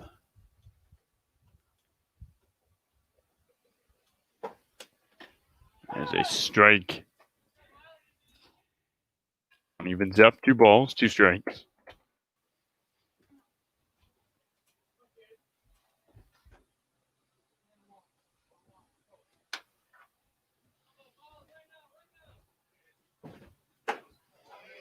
And ball 3 up and inside. Luke Gregory. What's his name? Luke Gregory? College of Idaho. Yeah, that guy doesn't have a number. Louis Kimball. 3-1. Swing and a miss. And the count of 3-2.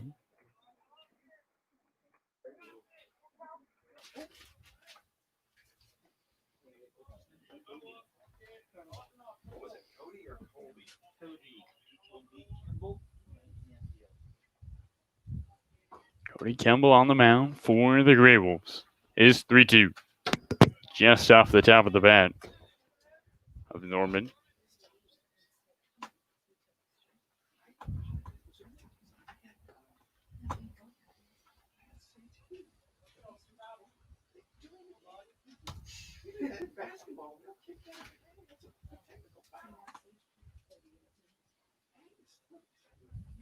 They're doing it just for you.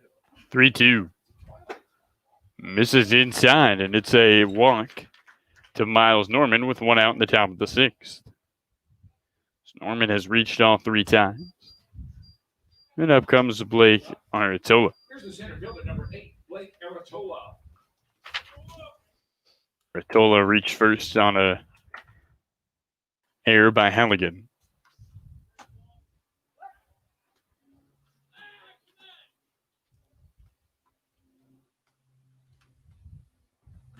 Gherkins trying to get on the board, get back into this game. Pitch. Up and inside for a ball.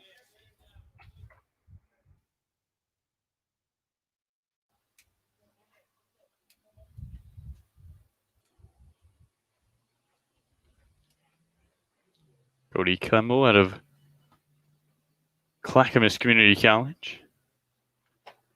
A ball upside, gets behind home plate. And to second goes Norman on the pass ball.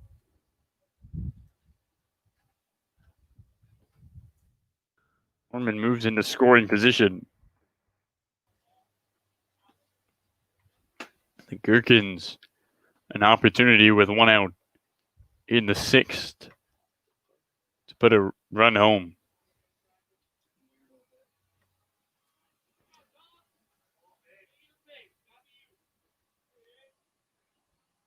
Kimball to use.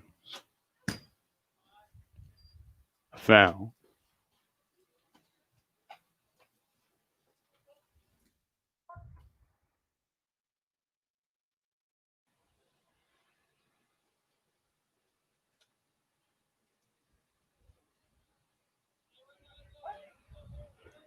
Runner at second is Norman after his walk and a pass ball.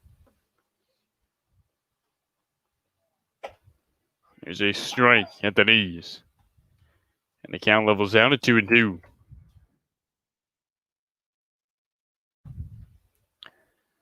Cody Campbell from Ketchikan, Alaska. Playing here in the Wild Wild West League. And he deals ball 3. The count full at 3-2.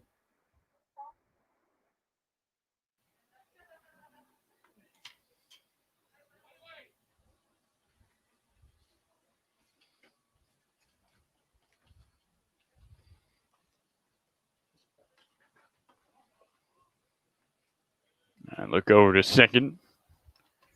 Norman is back.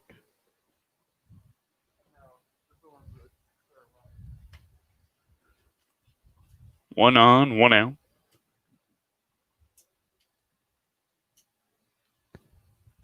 Campbell's ball gets away. Norman on his way to third. On another pass ball. And there's runners at the corners with one out. Should be Sean Alvarado, but it's number 30. No, that's going to be Mr. Nolan Phoebe. And Nolan Thebe to the plate Now batting number 30, Nolan Phoebe. for Sean Alvarado. Campbell played basketball at Ketchikan. Colby Grace after Colby Grace.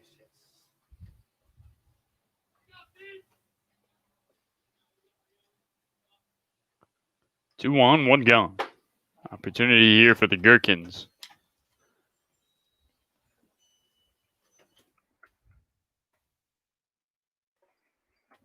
Giving up 8 unanswered runs. Trying to get back on the board here in the 6th.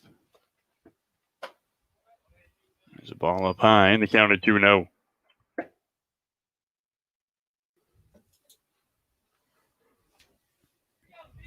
Well, the GreyWolves, who have put up 10 on the board, the second team in the Wild Wild West League to put up double digits in the runs category. Knights put up 14 against the Gherkins on Sunday. Runner goes, swing and a miss, and no throw. Stolen base for Aratola. Counted 2-1 to Thebe. 2 in scoring position and 1 out. Good opportunity here for the Gherks. And a good take for ball 3, a hitter's count to Thebe. Colby Grace on deck. First base is open.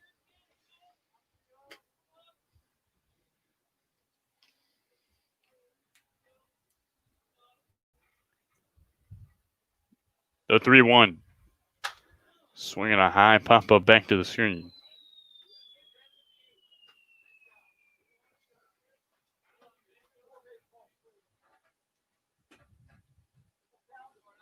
Couple runs here for the Gherkins in the 6th inning. They're getting back in this ball game. It's been a high-scoring affair since the get-go. And the Gherkins are going to need a lot more runs. Try to have a chance to get a win. 3-2 in the dirt, and it's a walk to Nolan Thebe. So the bases are loaded for the guys in baby blue. And Colby Grace. Here's Gherkins' third baseman, number 29, Colby Grace. And Apple's coming out. And it looks like Apple's coming out. Coach Apple coming out to talk. We'll step aside for a brief moment. Coming back when we return. GreyWolves 10, Gherkins 3. The base is loaded and 1 out here in the top of the 6th.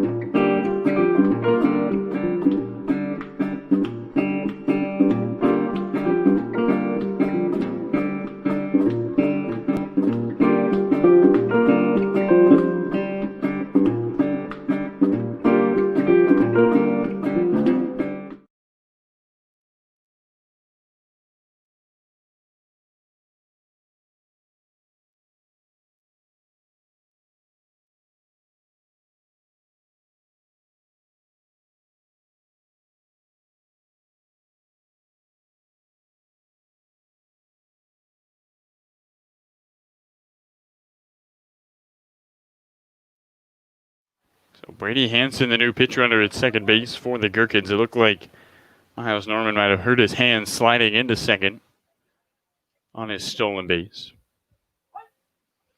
Colby Grace at the plate. Base is loaded. A big fly changes the dynamic of this ball game. Can the Gherkins get one? Right back to the screen. They counted 0-1.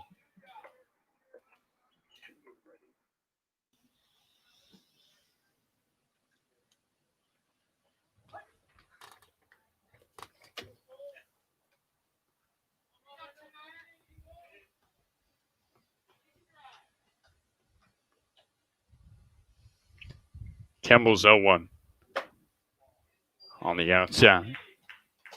Hansen against the Knights was 0 for 2. Struck out in both of his at-bats. Going to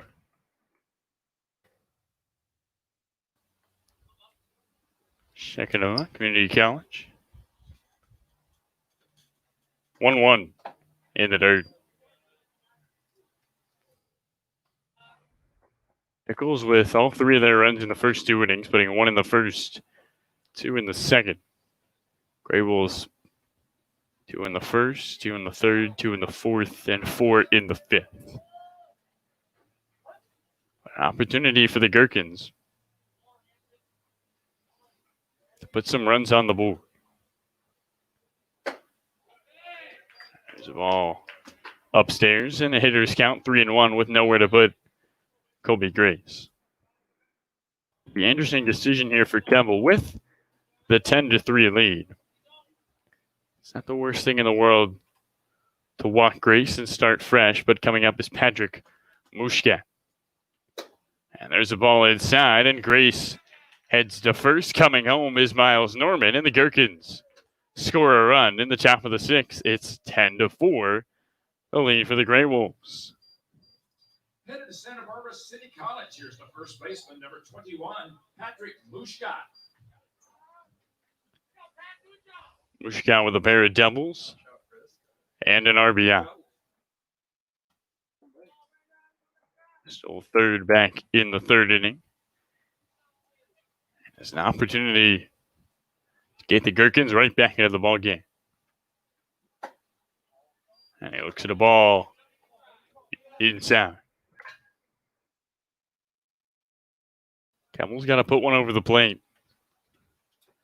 GreyWolves struggled walking 15 pickle batters in their last game. Cannot do the same. Check swing. Mushkat holds up, and it's 2-0.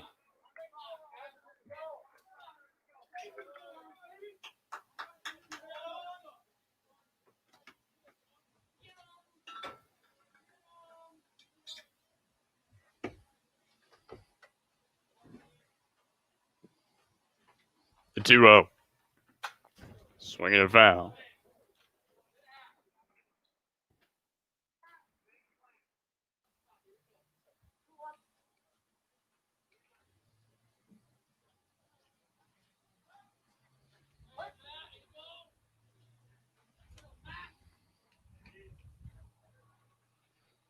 Hansen at third, Thebe at second, Grace at first. Now with another 3-1 count with nowhere to put Mushka.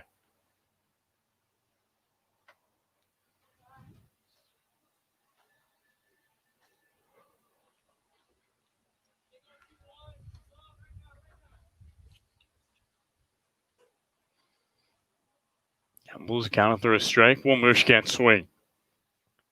The 3-1.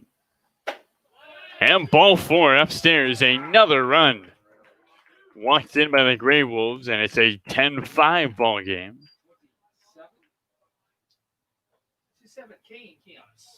As Kane Kianis comes in for Zach Hart.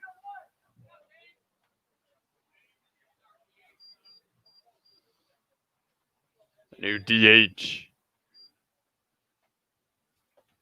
for the Gherkins. Here's Gherkins designated hitter, number 27, Kane Giannis.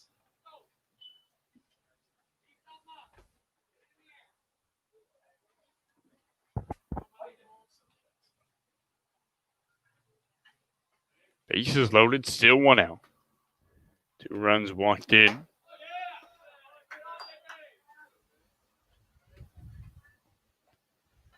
Count 1 ball and no strikes.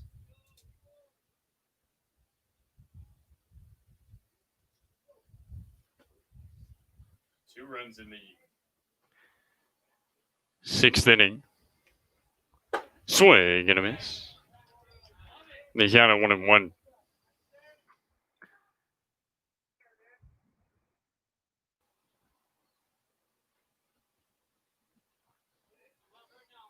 Giannis 0 for 4 so far in the Wild Wild West League. For a big first hit. And he swings and sends one into right field. Going back is Halligan. Over the track, he makes the catch, tagging on the play. And coming home. And there's a run down, and Mushkat is tagged. So Hansen scores. Mushkat's tagged down. 3 runs in the top of the 6th for the Gherkins. To the bottom of the inning we go. Gherkins cut the lead to 4, 10-6, midway through the 6th. It started with a checkup that led to a question that spurred a discovery that changed the way we practice health, which led to more questions and more discoveries that changed more ways we practice health. And on it goes. Introducing OHSU Health, a system of doctors and nurses, researchers, clinics, and hospitals, all working together to build a better way to wellness.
The GreyWolves 10. The Gherkins get 3 runs. They double their run total to 6 as we head to the bottom of the 6th. And Dominic Enbody looks at a first pitch ball away. Enbody doubled in the 3rd and a sacrifice fly back of the 1st. And he swings and misses. And 1-1.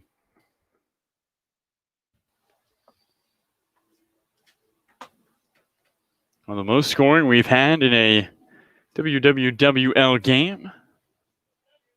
Bottom of the 6th, 16 combined runs. 1-1. There's a ball, and they counted 2 balls and 1 strike. Enbody, Heiser, Miser. In this 6th inning. 2-1. Ball away. Wind still blowing well out the center field.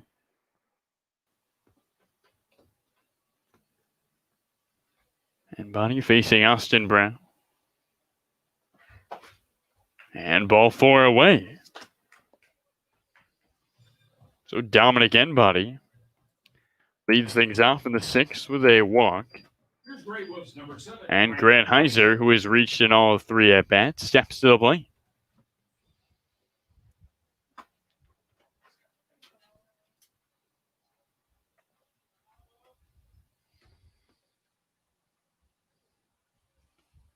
Brown deals. There's a ball inside.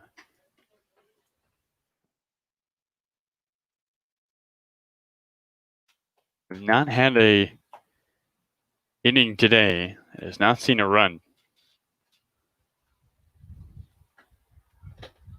There's a strike on the inside part of the plate. Count of 1-1.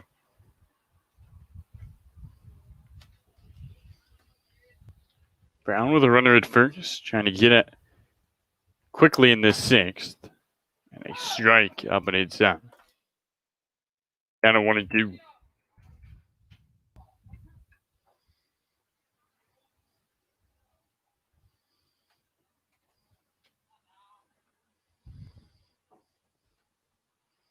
The 1-2. In the dirt, good block. Benson moves his body over. We count 2 balls and 2 strikes.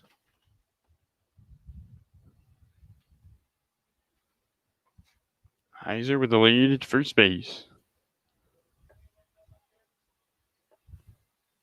And the 2-2. Swinging a fly ball. Left field. Goodbye. Out to Grim Road. Grant Heiser with a tape measure shot over the 357 mark. A 2-run home run. And it's a 12-6 Grey Wolf lead.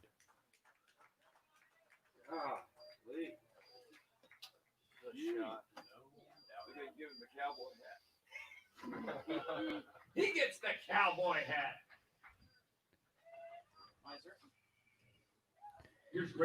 The base is cleared after the 2-run home run. And Kevin Meiser comes to the plate. 3rd home run of the ball game for the GreyWolves. And a first pitch ball to Kevin Meiser.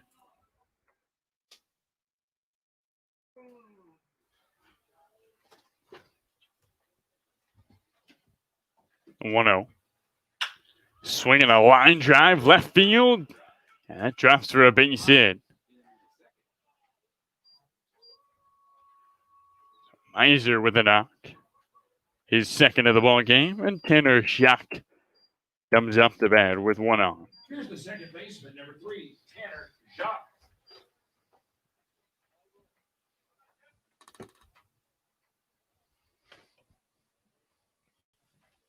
Jacques walked and scored in his last at bat. And he looks at a ball inside.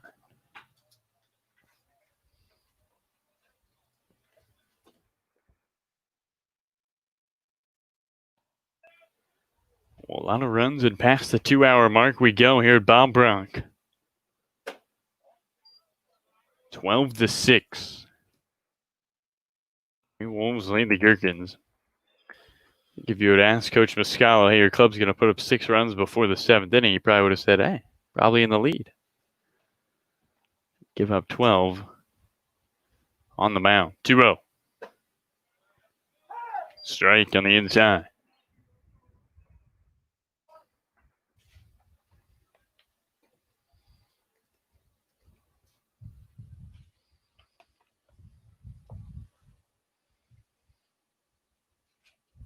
And Buddy looks at ball 3 downstairs.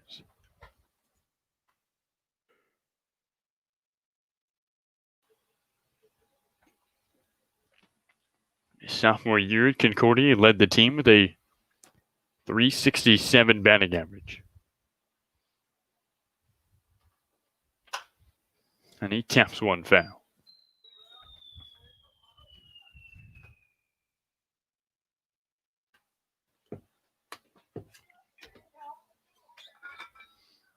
Anybody's sister, Katie, is a track and field runner at Grand Canyon University.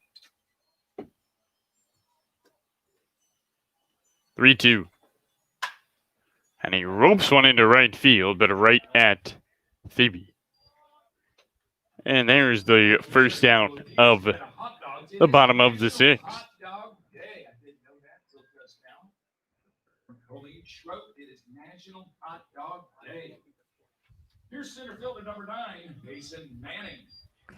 So with Jacques retired, Payson Manning still looking for his first hit, steps into the batter's box.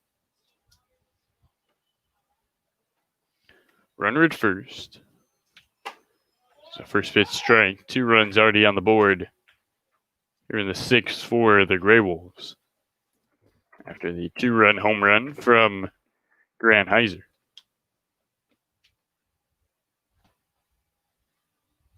Yo 1. Swing and a foul.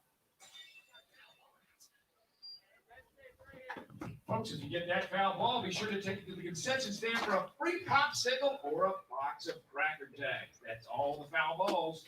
To the concession stand, please. It's national mac and cheese. Is it really? Hot dog? 0-2. Swing and a miss, ball in the dirt. And no, they're going to call him out. So 2 gone. As Meiser remains at first base. Here's the third baseman, number 18, Josh Manzer. And Josh Manzer was struck out swinging in his last 2 at-bats. Stands in. This will be Manzer's 5th at-bat of the ballgame. As he takes ball 1 in the dirt.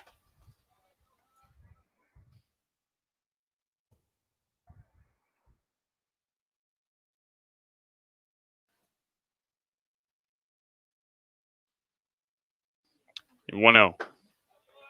Strike on the inside. Count of 1-1. Inning started with a Dominic Enbody walk and a Grant Heiser 2-run home run. Chopper up the middle. Alarcon to second for the Force. 2 hits, 2 runs. The GreyWolves put up a dozen. It's a 12-6 lead as we go to the 7th. Trivia coming up when we return.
GreyWolves chilling in the shade in the dugout, up 12-6 as we come back for the top of the 7th inning.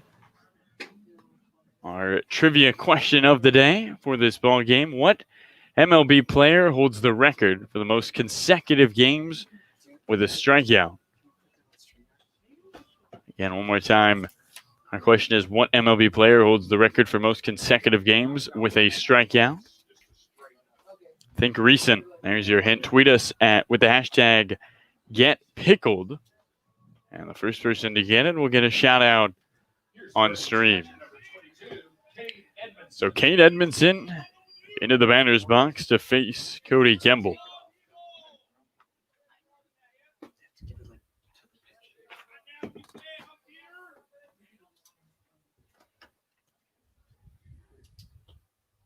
First pitch to Edmondson. And a second story pop-up. Left center.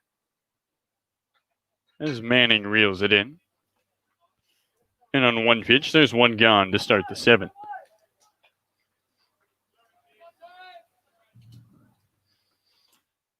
Here's Gherkins, second baseman, number 2, Ryan Torres.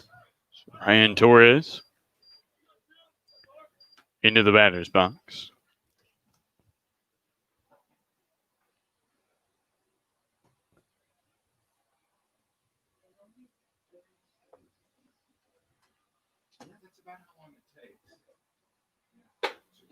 And a ball away.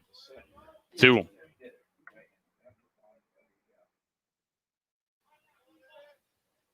Torres went from Schmekina to Hendricks. 1-0.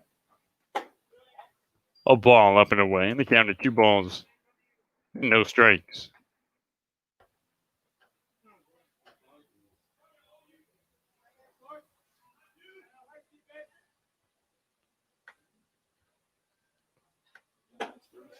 And he looks at ball 3 up and inside, and the count 3 balls and no strikes to him.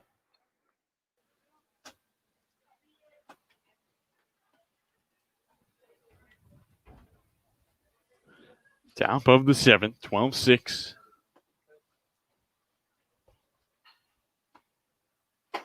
And ball 4 away, 4-pitch walk for the Gherkins second baseman. And up comes Humberto Alarcon. Here's Gherkins, shortstop, number 10, Humberto Alarcon.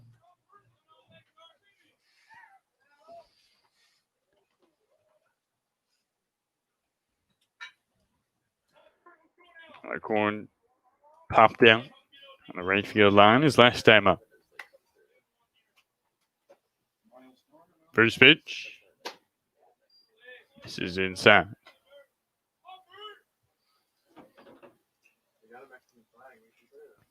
Three runs in the 6th inning for the Gherkins, but they gave up 2 in the bottom of the inning. Trailing by 6 here in the 7th. There's a strike. The count of 1-1.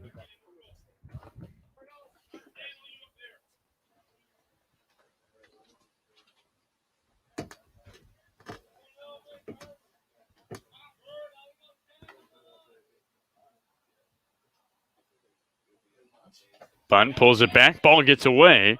And to second base. So it's going to be a stolen base for Ryan Torres. Who was running on the play. And the count at 2-1 with a runner in scoring position.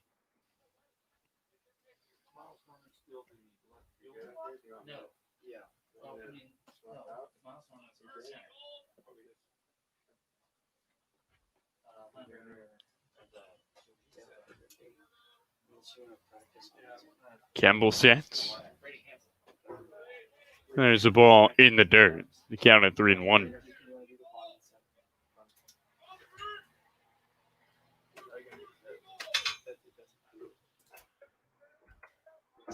Torres with a lead at second base.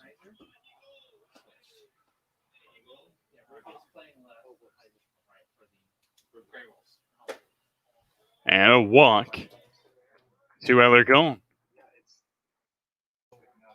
So back-to-back walks with 1 out here in the 7th. And up comes Miles Norman, who has reached all 3 times in the 9-hole. Here's Gherkins center fielder number 14, Miles Norman.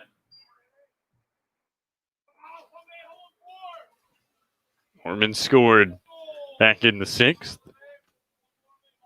2 on, 1 gone, top 7. Here at Bob Brack Stadium. And a swing and a foul. Norman unhappy with himself. Felt he missed that one.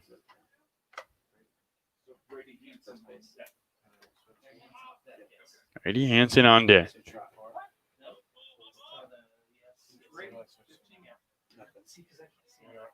There goes the runner. Ball's on the outside. The throw to third. In time. Torres stole second, but is caught stealing at third.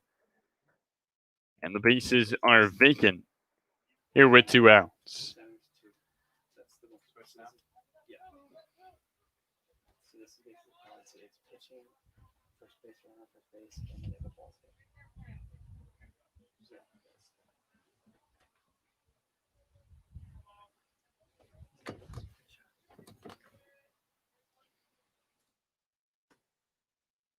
Both sets belt high.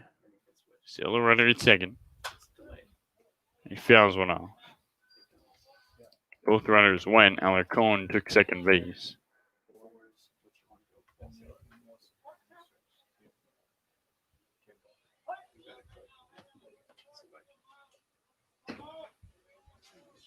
One on, 2 out. Top of the 7th inning. 1-2. Swing and a miss. And that does it. 2 walks, 1 runner left aboard. To the bottom of the 7th we go. It's time to stretch. 12-6. GreyWolves lead the Gherkins.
So Sage keeps stands in, bottom of the 7th inning. Keep with a single and a stolen base in the 5th. And he chops the first pitch down the left field line. Grace to first, not in time. A hustle single for Sage Keep to start the bottom of the 7th. It was a slow roller. Grace got a bad break. And up comes Rufo. KJ Rufo, coming to go to the University of Portland. He's headed to the University of Portland. He is number 11, KJ Rufo. Rufo's got 49,000 followers on TikTok. Fun fact. Runner at first, and he looks at a ball in the dirt. So go follow KJ.Rufo on TikTok. Get the man to 50K. He's just on the outside.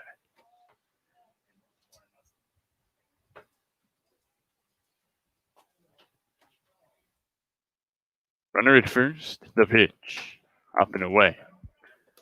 Although Rufo's 49,000 followers are not the highest among a player in the Wild Wild West League. I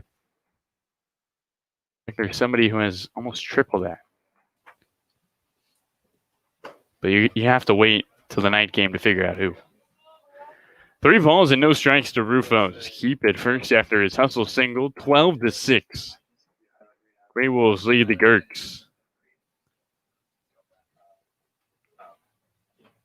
Wind blown out, strong to center. And a strike to Rufo.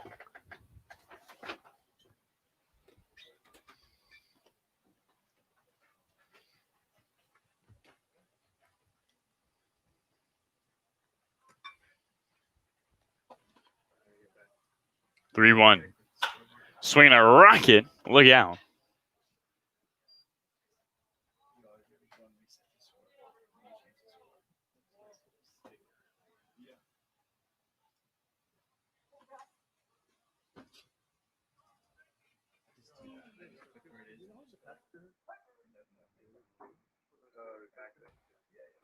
Full count. Quick throw to first. Sliding back is Keep. Smooth throw over.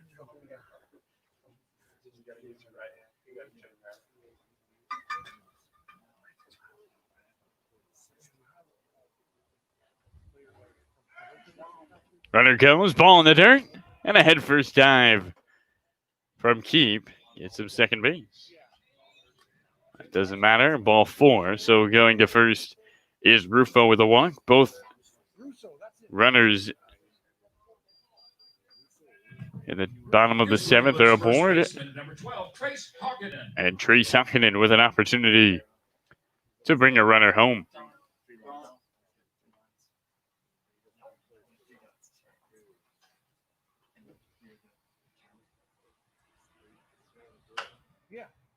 And taps one foul. Went to Beaverton High School. Finished top 10 at his high school in batting average his senior year. Was also a 2-time first team Metro League water polo player. In the pool in the fall, in the field in the spring. Pitch. And a line shot, right field. Snag made by Phoebe. And the runners stay where they are. And there's one out in the bottom of the 7th.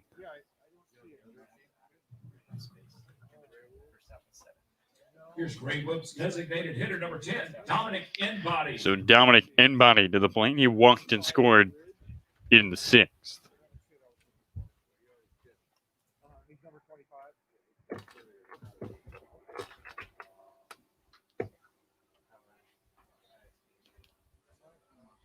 Two on. And a first pitch ball.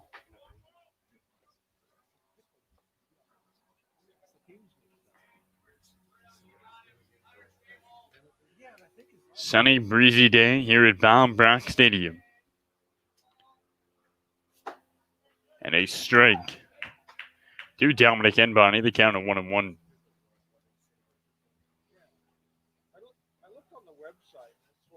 Embody, a product of Wilsonville High School. Was MVP of the team his junior and senior year.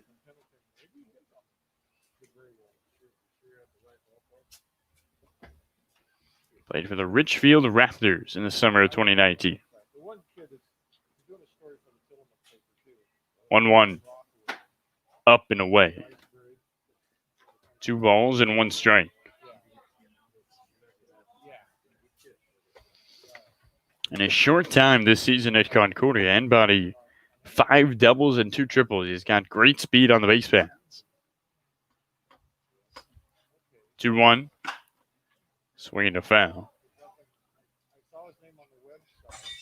Return that baseball and you get a free popsicle or some Cracker Jacks here at Bob Brock. So come out to a game. It's not hard to grab a baseball here with the limited fans. 2 on, 1 out. Bottom 7. Okay, well, I'll focus on the picture. I can get some pictures of him after the game. Carl Rumbaugh on the mound. Okay, great. Thanks, Dave. Nice to meet you. Swinging a fly ball, hooking down the left field line, foul, and nobody can get there.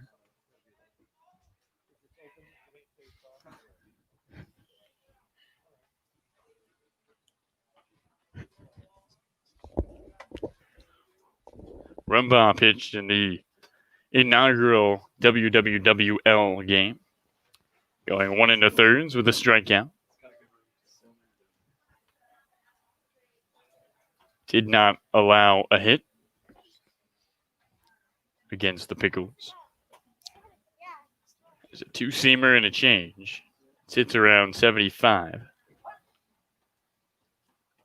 2 on, 1 gone. The payoff pitch.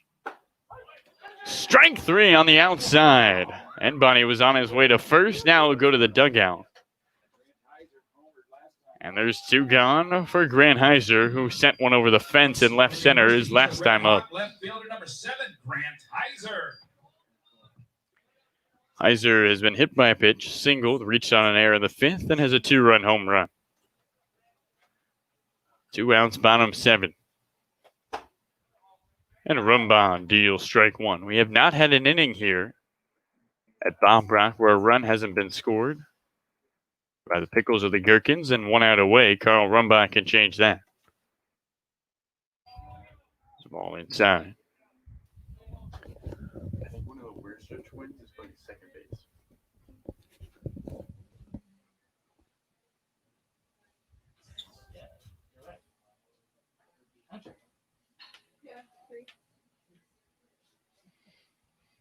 Rumbaugh. 1-1 home.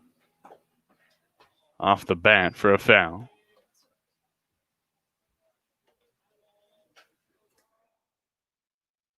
And Rumbaugh a strike away from not allowing the GreyWolves to score for the first time since the 2nd inning. Pitch behind him. Look out. Count evens up at 2-2. Kevin Meiser is on deck. He is 2 for 4. Rumbaugh looks at second and throws one into the dirt, and it gets to the backstop. A wild pitch has both GreyWolves advancing. As Keep goes to third and Rufo to second. So 2 runners in scoring position. Now to Grant Heiser.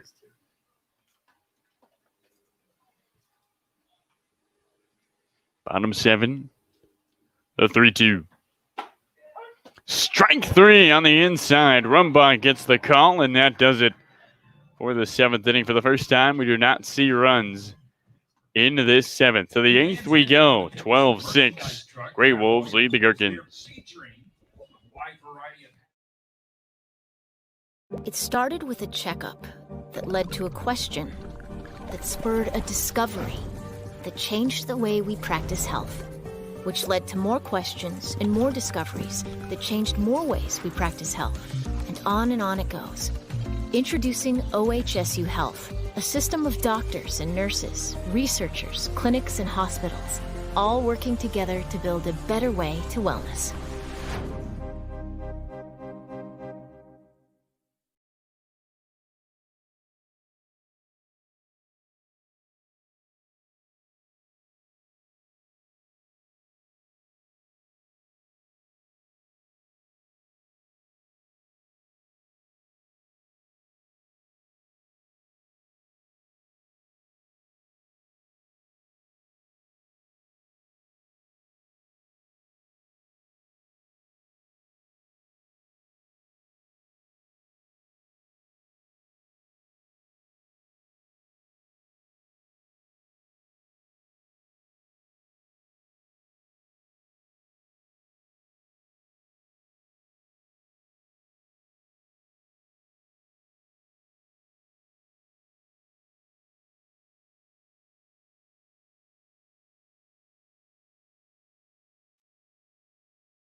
So Ryan Hansen stands in to start off this 8th inning.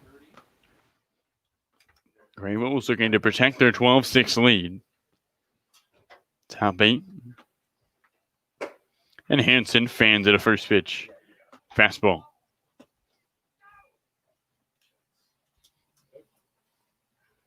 Brady Hansen was 0 for 2 against the Knights on Sunday. A product of here. He went to North Marion High School. Played basketball, baseball, and football.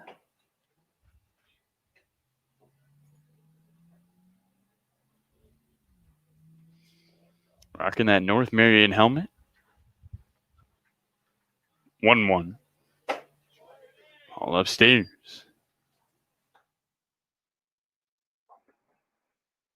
Randy Brock is watching closely somewhere. The old coach of Hansen.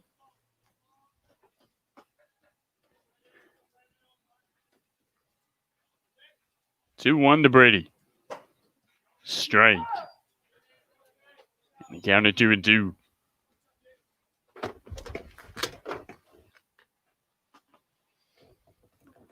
Hansen, Thebe, Grace. 1, 2, 3 in this 8th inning. Hansen going to Schmekeda.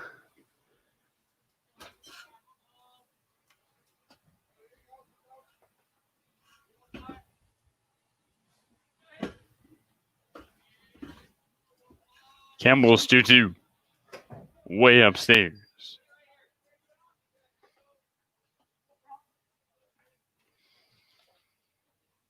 Hansen rocking the sleeves on this hot afternoon. He's had to do some sliding around the base paths. 3-2. And he swings and pops one up. Moving over and making the grab is Keep.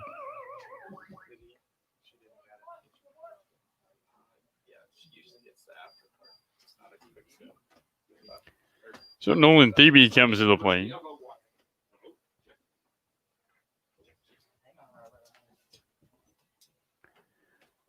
Thebe walked and scored back in the 6th inning.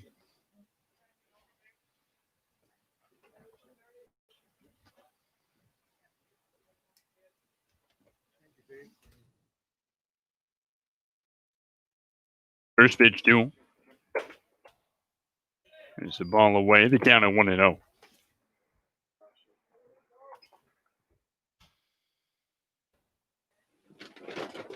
Twelve runs, 13 hits, 1 error for the GreyWolves.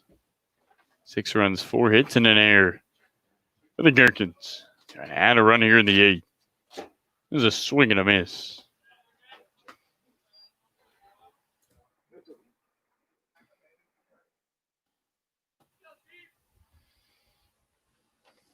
Hey, do your scorekeeping. We'll get this later this season. This is critical. Oh, sure. Oh, that was my fault. And a foul.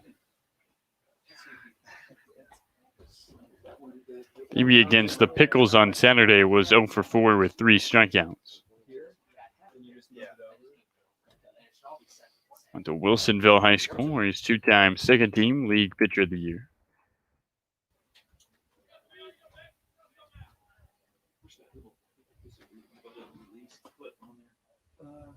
And he swings and taps one into the glove of Meiser for out number 2.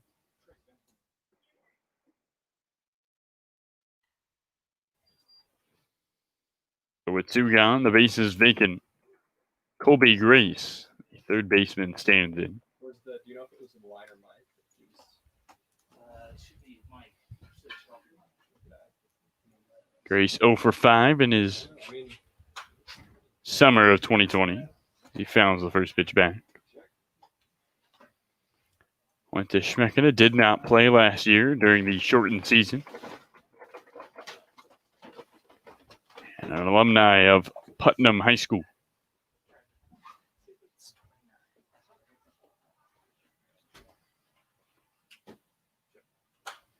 And another foul back to the screen. See Miser pointing the glove and nodding his head up and down to Campbell after those last two pitches. Shows approval.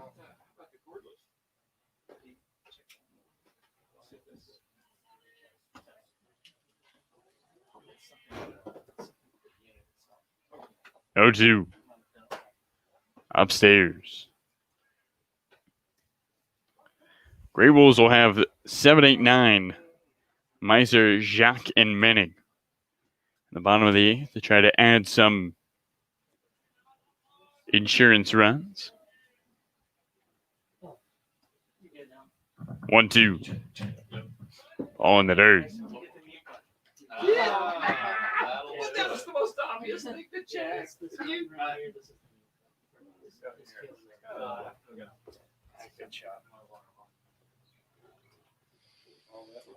A gorgeous sunny afternoon here at Bob Brock.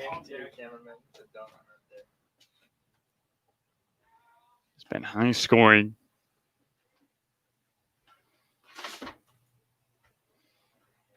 Two teams were starving for runs, putting up big numbers on the board. And the ball upstairs, they counted 3-2.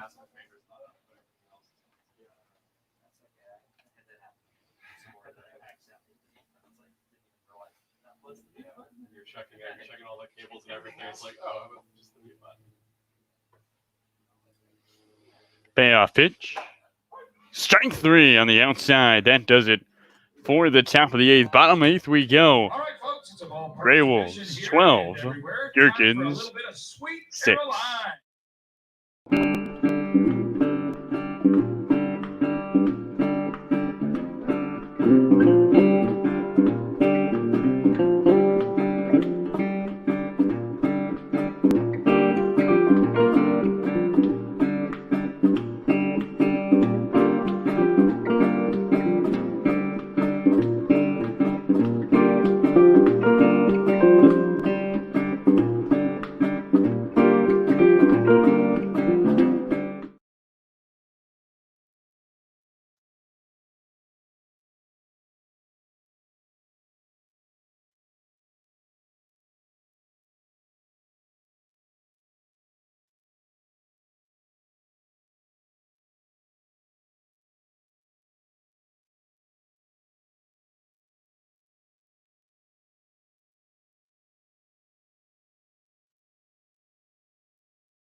The catcher, number 60 from Vanguard University, Kevin Miser. So Kevin Miser steps into the batter's box, singled in his last at bat as the bottom of the 8th gets going.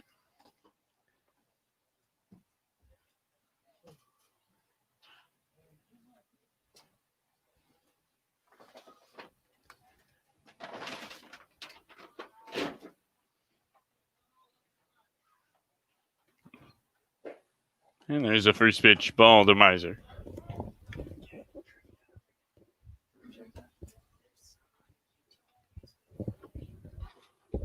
One-0. Swinging a rocket, backhanded. Alarcon wide.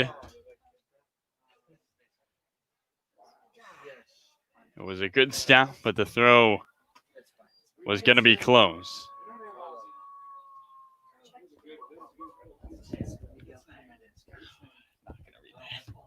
Here's the second baseman from Linfield College, number 3, Tanner Shaw.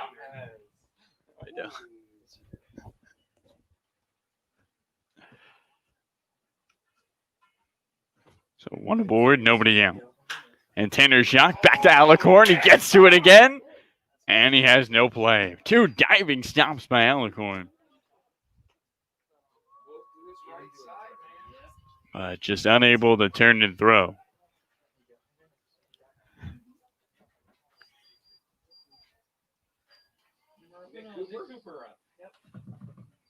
Now batting number 1, Nick Cooper.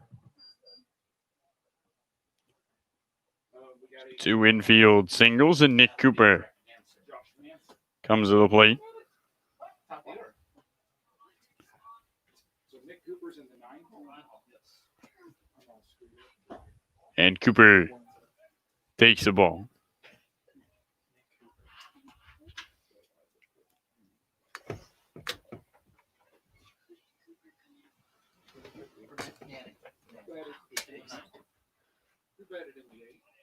Umpire looks back to second.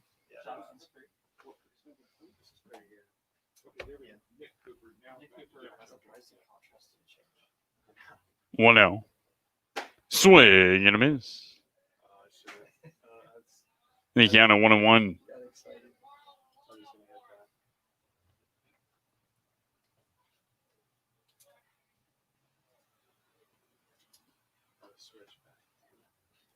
One, and another wave. Somebody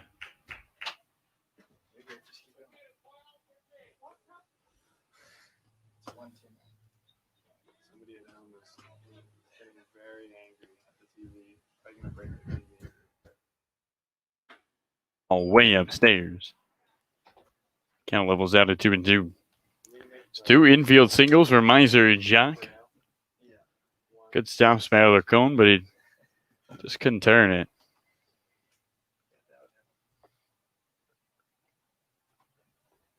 There's a swing and a miss.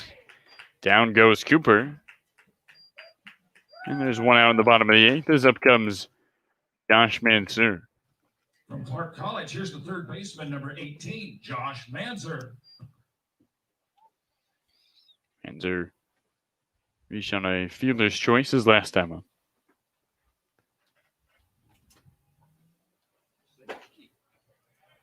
And he takes a first pitch strike. Bottom 8. 12-6, GreyWolves lead the Gherkins. Both these teams looking for their first win. And there's a swing and a high drive left field. Hansen going back. He reaches up and he can't get there. Coming around third, home is Miser. Following him is Jacques. A 2-run RBI double for Josh Mansour. And it's a 14-6 GreyWolves advantage. Here's GreyWolves shortstop, number 38, Sage Keith. So Mansour brings 2 home. And Sage Keep stands in.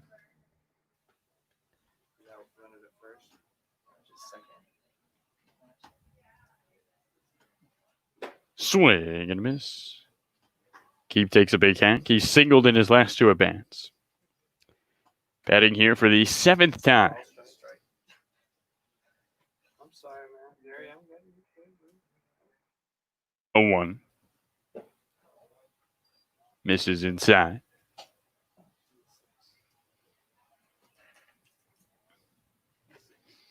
Well, the GreyWolves, after only scoring 1 run on Sunday, have certainly got to feel good about their offense. Here's a blooper. That drops for a base hit. Stopping at third is Mansour.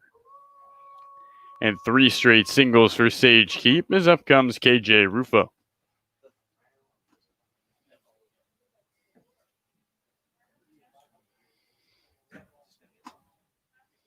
And JJ Moscalo comes out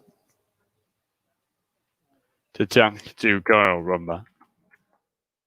We'll take a quick break and come right back. 14-6, Gherkins trailing the GreyWolves here in the bottom of the 8th. It started with a checkup that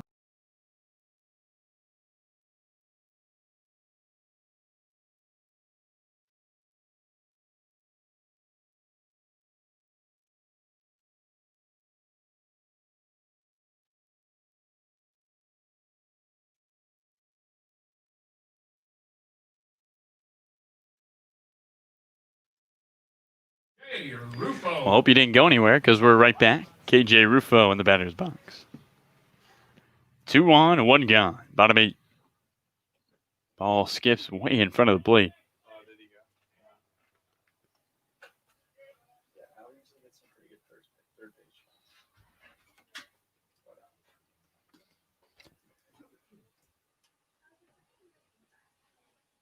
20 combined runs between the two teams. 21 combined hits. There's a swinging up chopper. Gets through the hole into left field. Coming home is Mansour. It's an RBI single for KJ Rufo. And a 15-6 GreyWolves lead.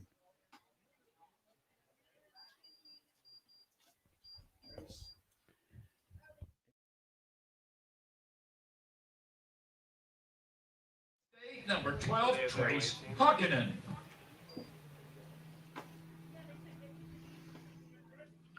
So the cleanup man, Trace Hockinen, stands in for the 7th time. Had a home run earlier. The ball in the dirt.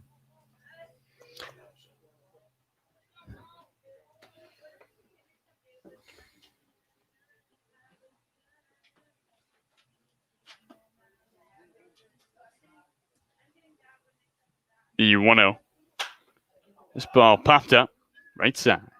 Hunter Wierstra lets it drop behind him to third on the play and going to be out on the force.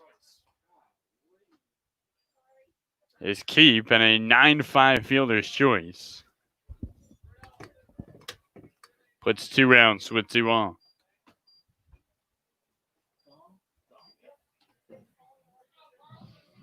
So Dom Enbody stands in. Those are the things that, as have spent a long time away from the game, maybe in a week or two, Hunter makes that play with ease. Still getting back into it. A first pitch strike to Enbody.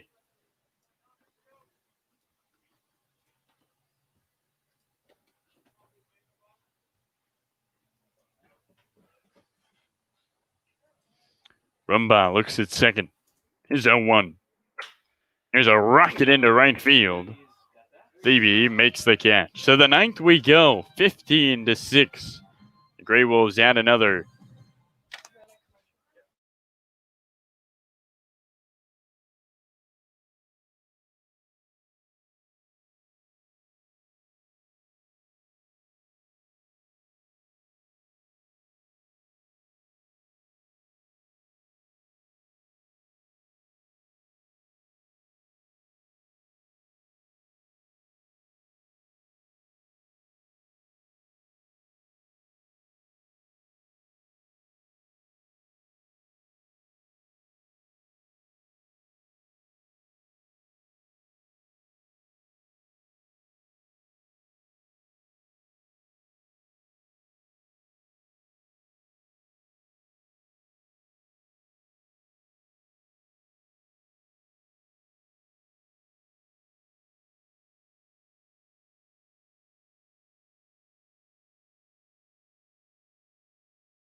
Now batting for the Gherkins.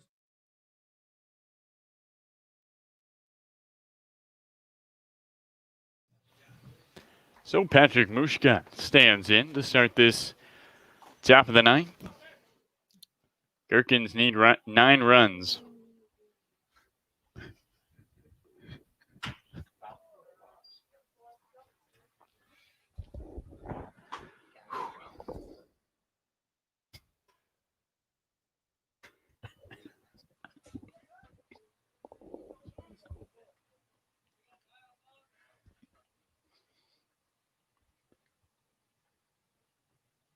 A 1 on its way to Mushka. And he belts one down the left field line. Goodbye! Open the window, Wilma. Say hello to Patrick Mushka. 2 doubles, a single, but a home run. Patrick Mushka with a moonshot. Patrick Mushka bringing home Gherkin bullpen. Gherkin dugout. Come on, baby. Patrick Mushka showing the hair. The hair, the facial hair, and the home run. Here's the designated hitter, number 27, Kane Kianas. So the final line for Mushkat, 2 doubles, a stolen base, 2 RBIs, and a single. Swing and a miss by Kianas. So the Gherkins get their first home run of the WWWL. And Kianas looks at a ball away.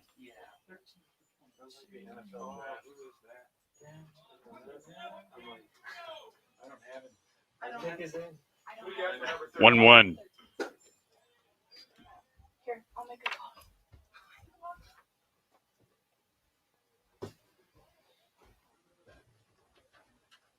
So 15-7. If you like offense, it's a game for you. Only the 7th will have no runs. And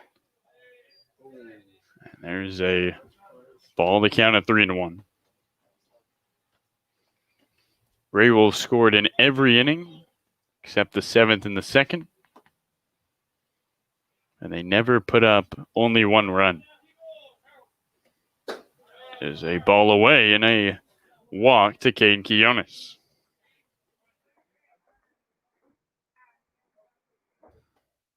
Kianas reaches and Cade Edmondson. I know, it looks like we have a new hitter. Now batting for the Gherkins, number 13. You're not wrong. That's what I got that part right. This is all I know. It could be Scarlett, it could be Renee. And a first pitch strike. It's a new league. We got New Jersey. Who's not exactly sure who the batter is. Get that to you as soon as possible. Well, yeah, there's a bunch of blank ones.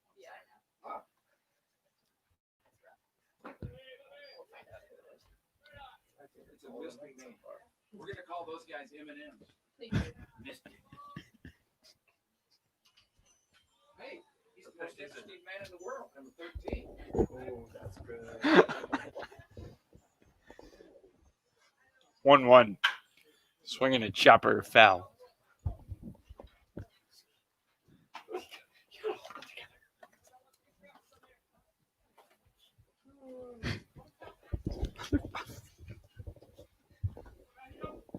One on, nobody out. A 1-2 count. That I know who it is. By power deduction. There's a ball upstairs. Montero, that's mine. I'm gonna run down to the Gary, our stats guy, thinks it's Zach Montero. Robert, do you have a guess? What was that? Do you have a guess for who the... Who he is? Oh, the most interesting man in the world, Mr. Mystery. Robert Jones, our great PA guy. This is Mr. Mystery. Mr. Mystery is up to bat. I don't play baseball often, but when I do, I don't tell people the name. Oh, Wilson. Oh, it is? Well, if it's Zach Montero, he's Zach Montero's from Wilsonville, if it's him. And he takes a walk. This just in. How do you get a squirrel to like you? Act like a nut. That's what we're going to keep doing, folks. Next batter up is number 2.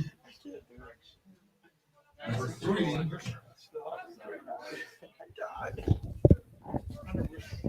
Hunter Weirstrom. You do know who the next batter is. It's Hunter Weirstrom.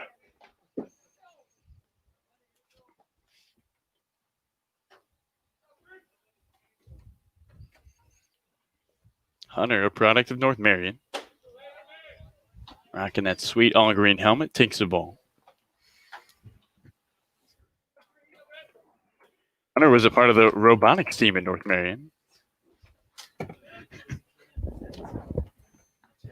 New kid on the block, Isaiah, but not even on the roster.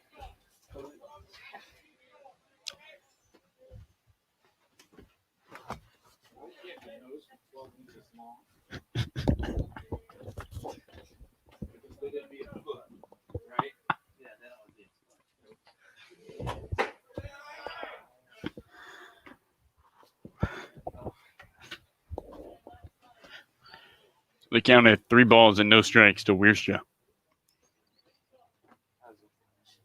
Gherkins with some runners aboard.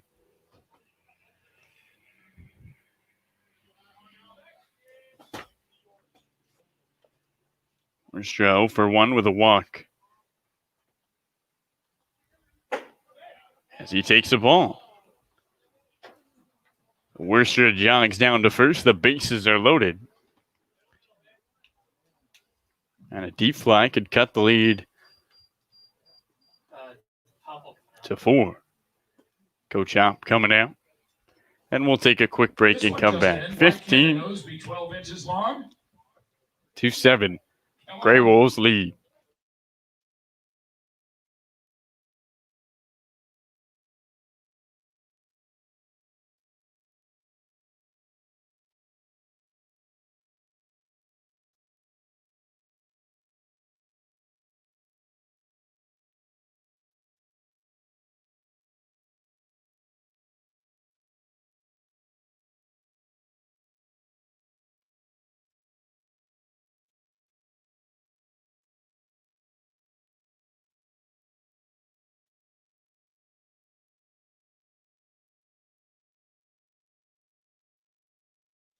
Number 10, Humberto Arlecon. So Humberto Arlecon steps into the batter's box with the bases full. And still nobody out in the top of the 9th.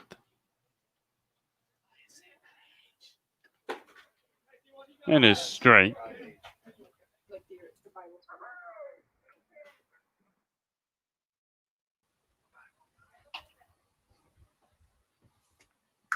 Weirstrom at first, Edmondson at second, Quinones at third, the 0-1. In the dirt, gets behind the catcher. Coming home is Quinones, and he is safe. They're over to second. Weirstrom is laid over, and he's out.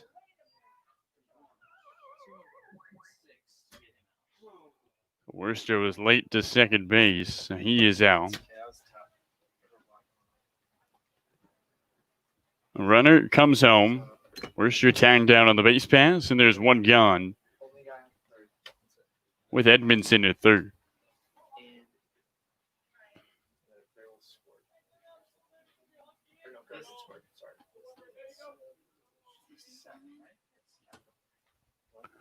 One. Swing and a miss by Alarcon.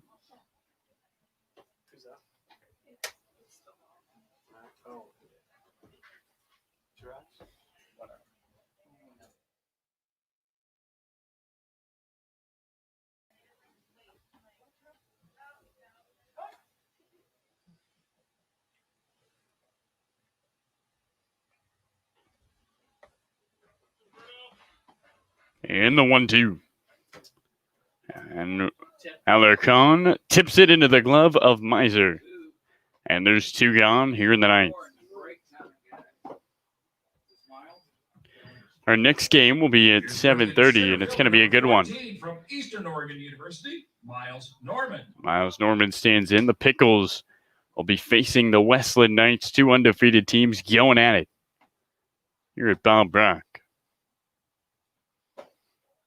A ball upstairs. And away to Norman.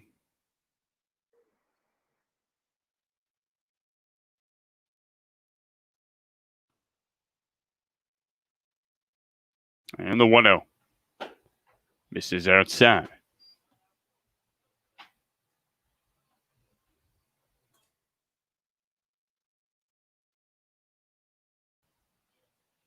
GreyWolves looking to grab their first win of the Wild Wild West League. Need one more out here at the top of the ninth. 2-0. Strike.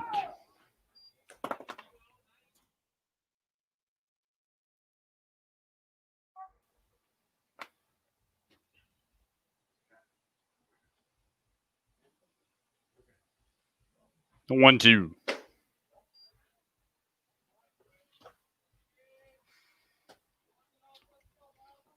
GreyWolves put up 2 in the bottom of the first, 2 in the third, 2 in the fourth, 4 in the fifth, 2 in the sixth, and 3 in the eighth. And there's ball 4 downstairs. And Miles Norman takes first base. So 4 walks in the inning for Kemble. And another North Marion product stands in. Brady Hansen to the plate.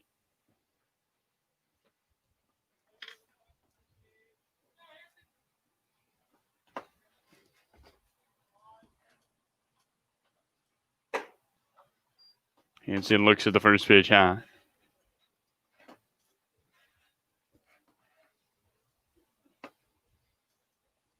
Runners in the corners, 2 gone. There's another ball upstairs.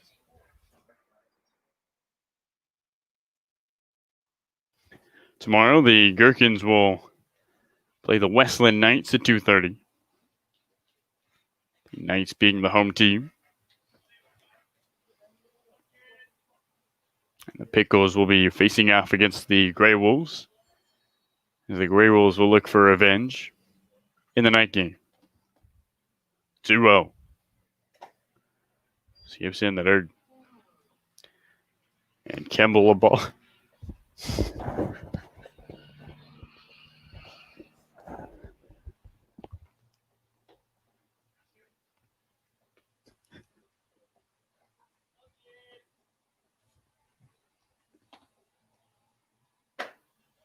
And ball 4 up and inside. 5 walks in the inning.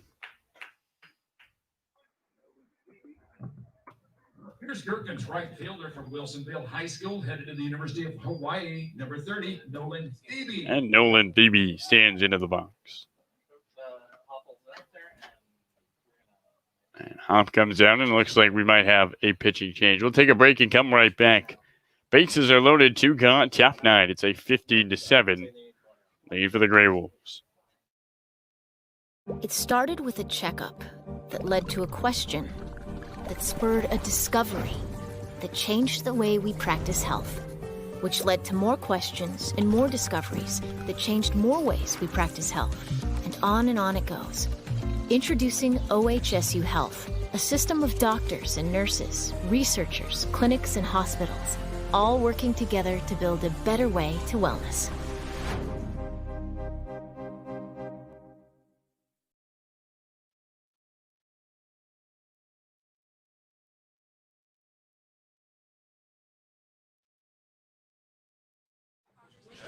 Well, as Robert Jones cracks dad jokes in between pitchers change,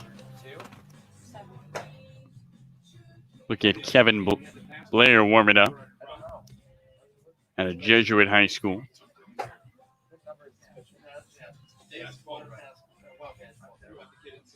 There's another reason to come out here to North Marion. It's to listen to Robert Jones tell his dad jokes. They're pretty good. Kevin Blair was 0 for 3 against the Pickles on Sunday and struck out. Bases are loaded. 5 walks in the inning by Kemble.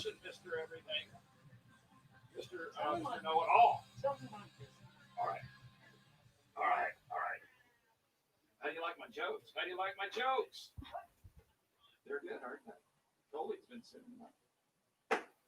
Hey, you know what Abraham Lincoln would be doing if he were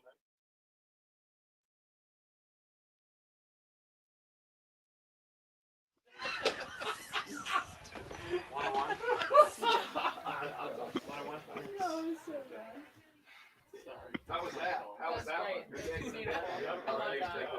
Oh, the 1-1. I was loaded. That one.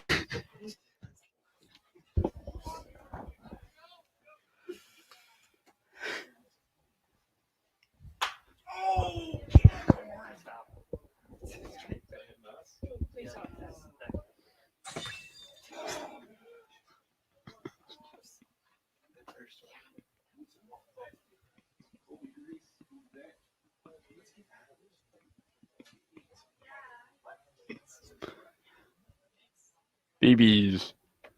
2-2. Swing and a miss. That does it. 15-6.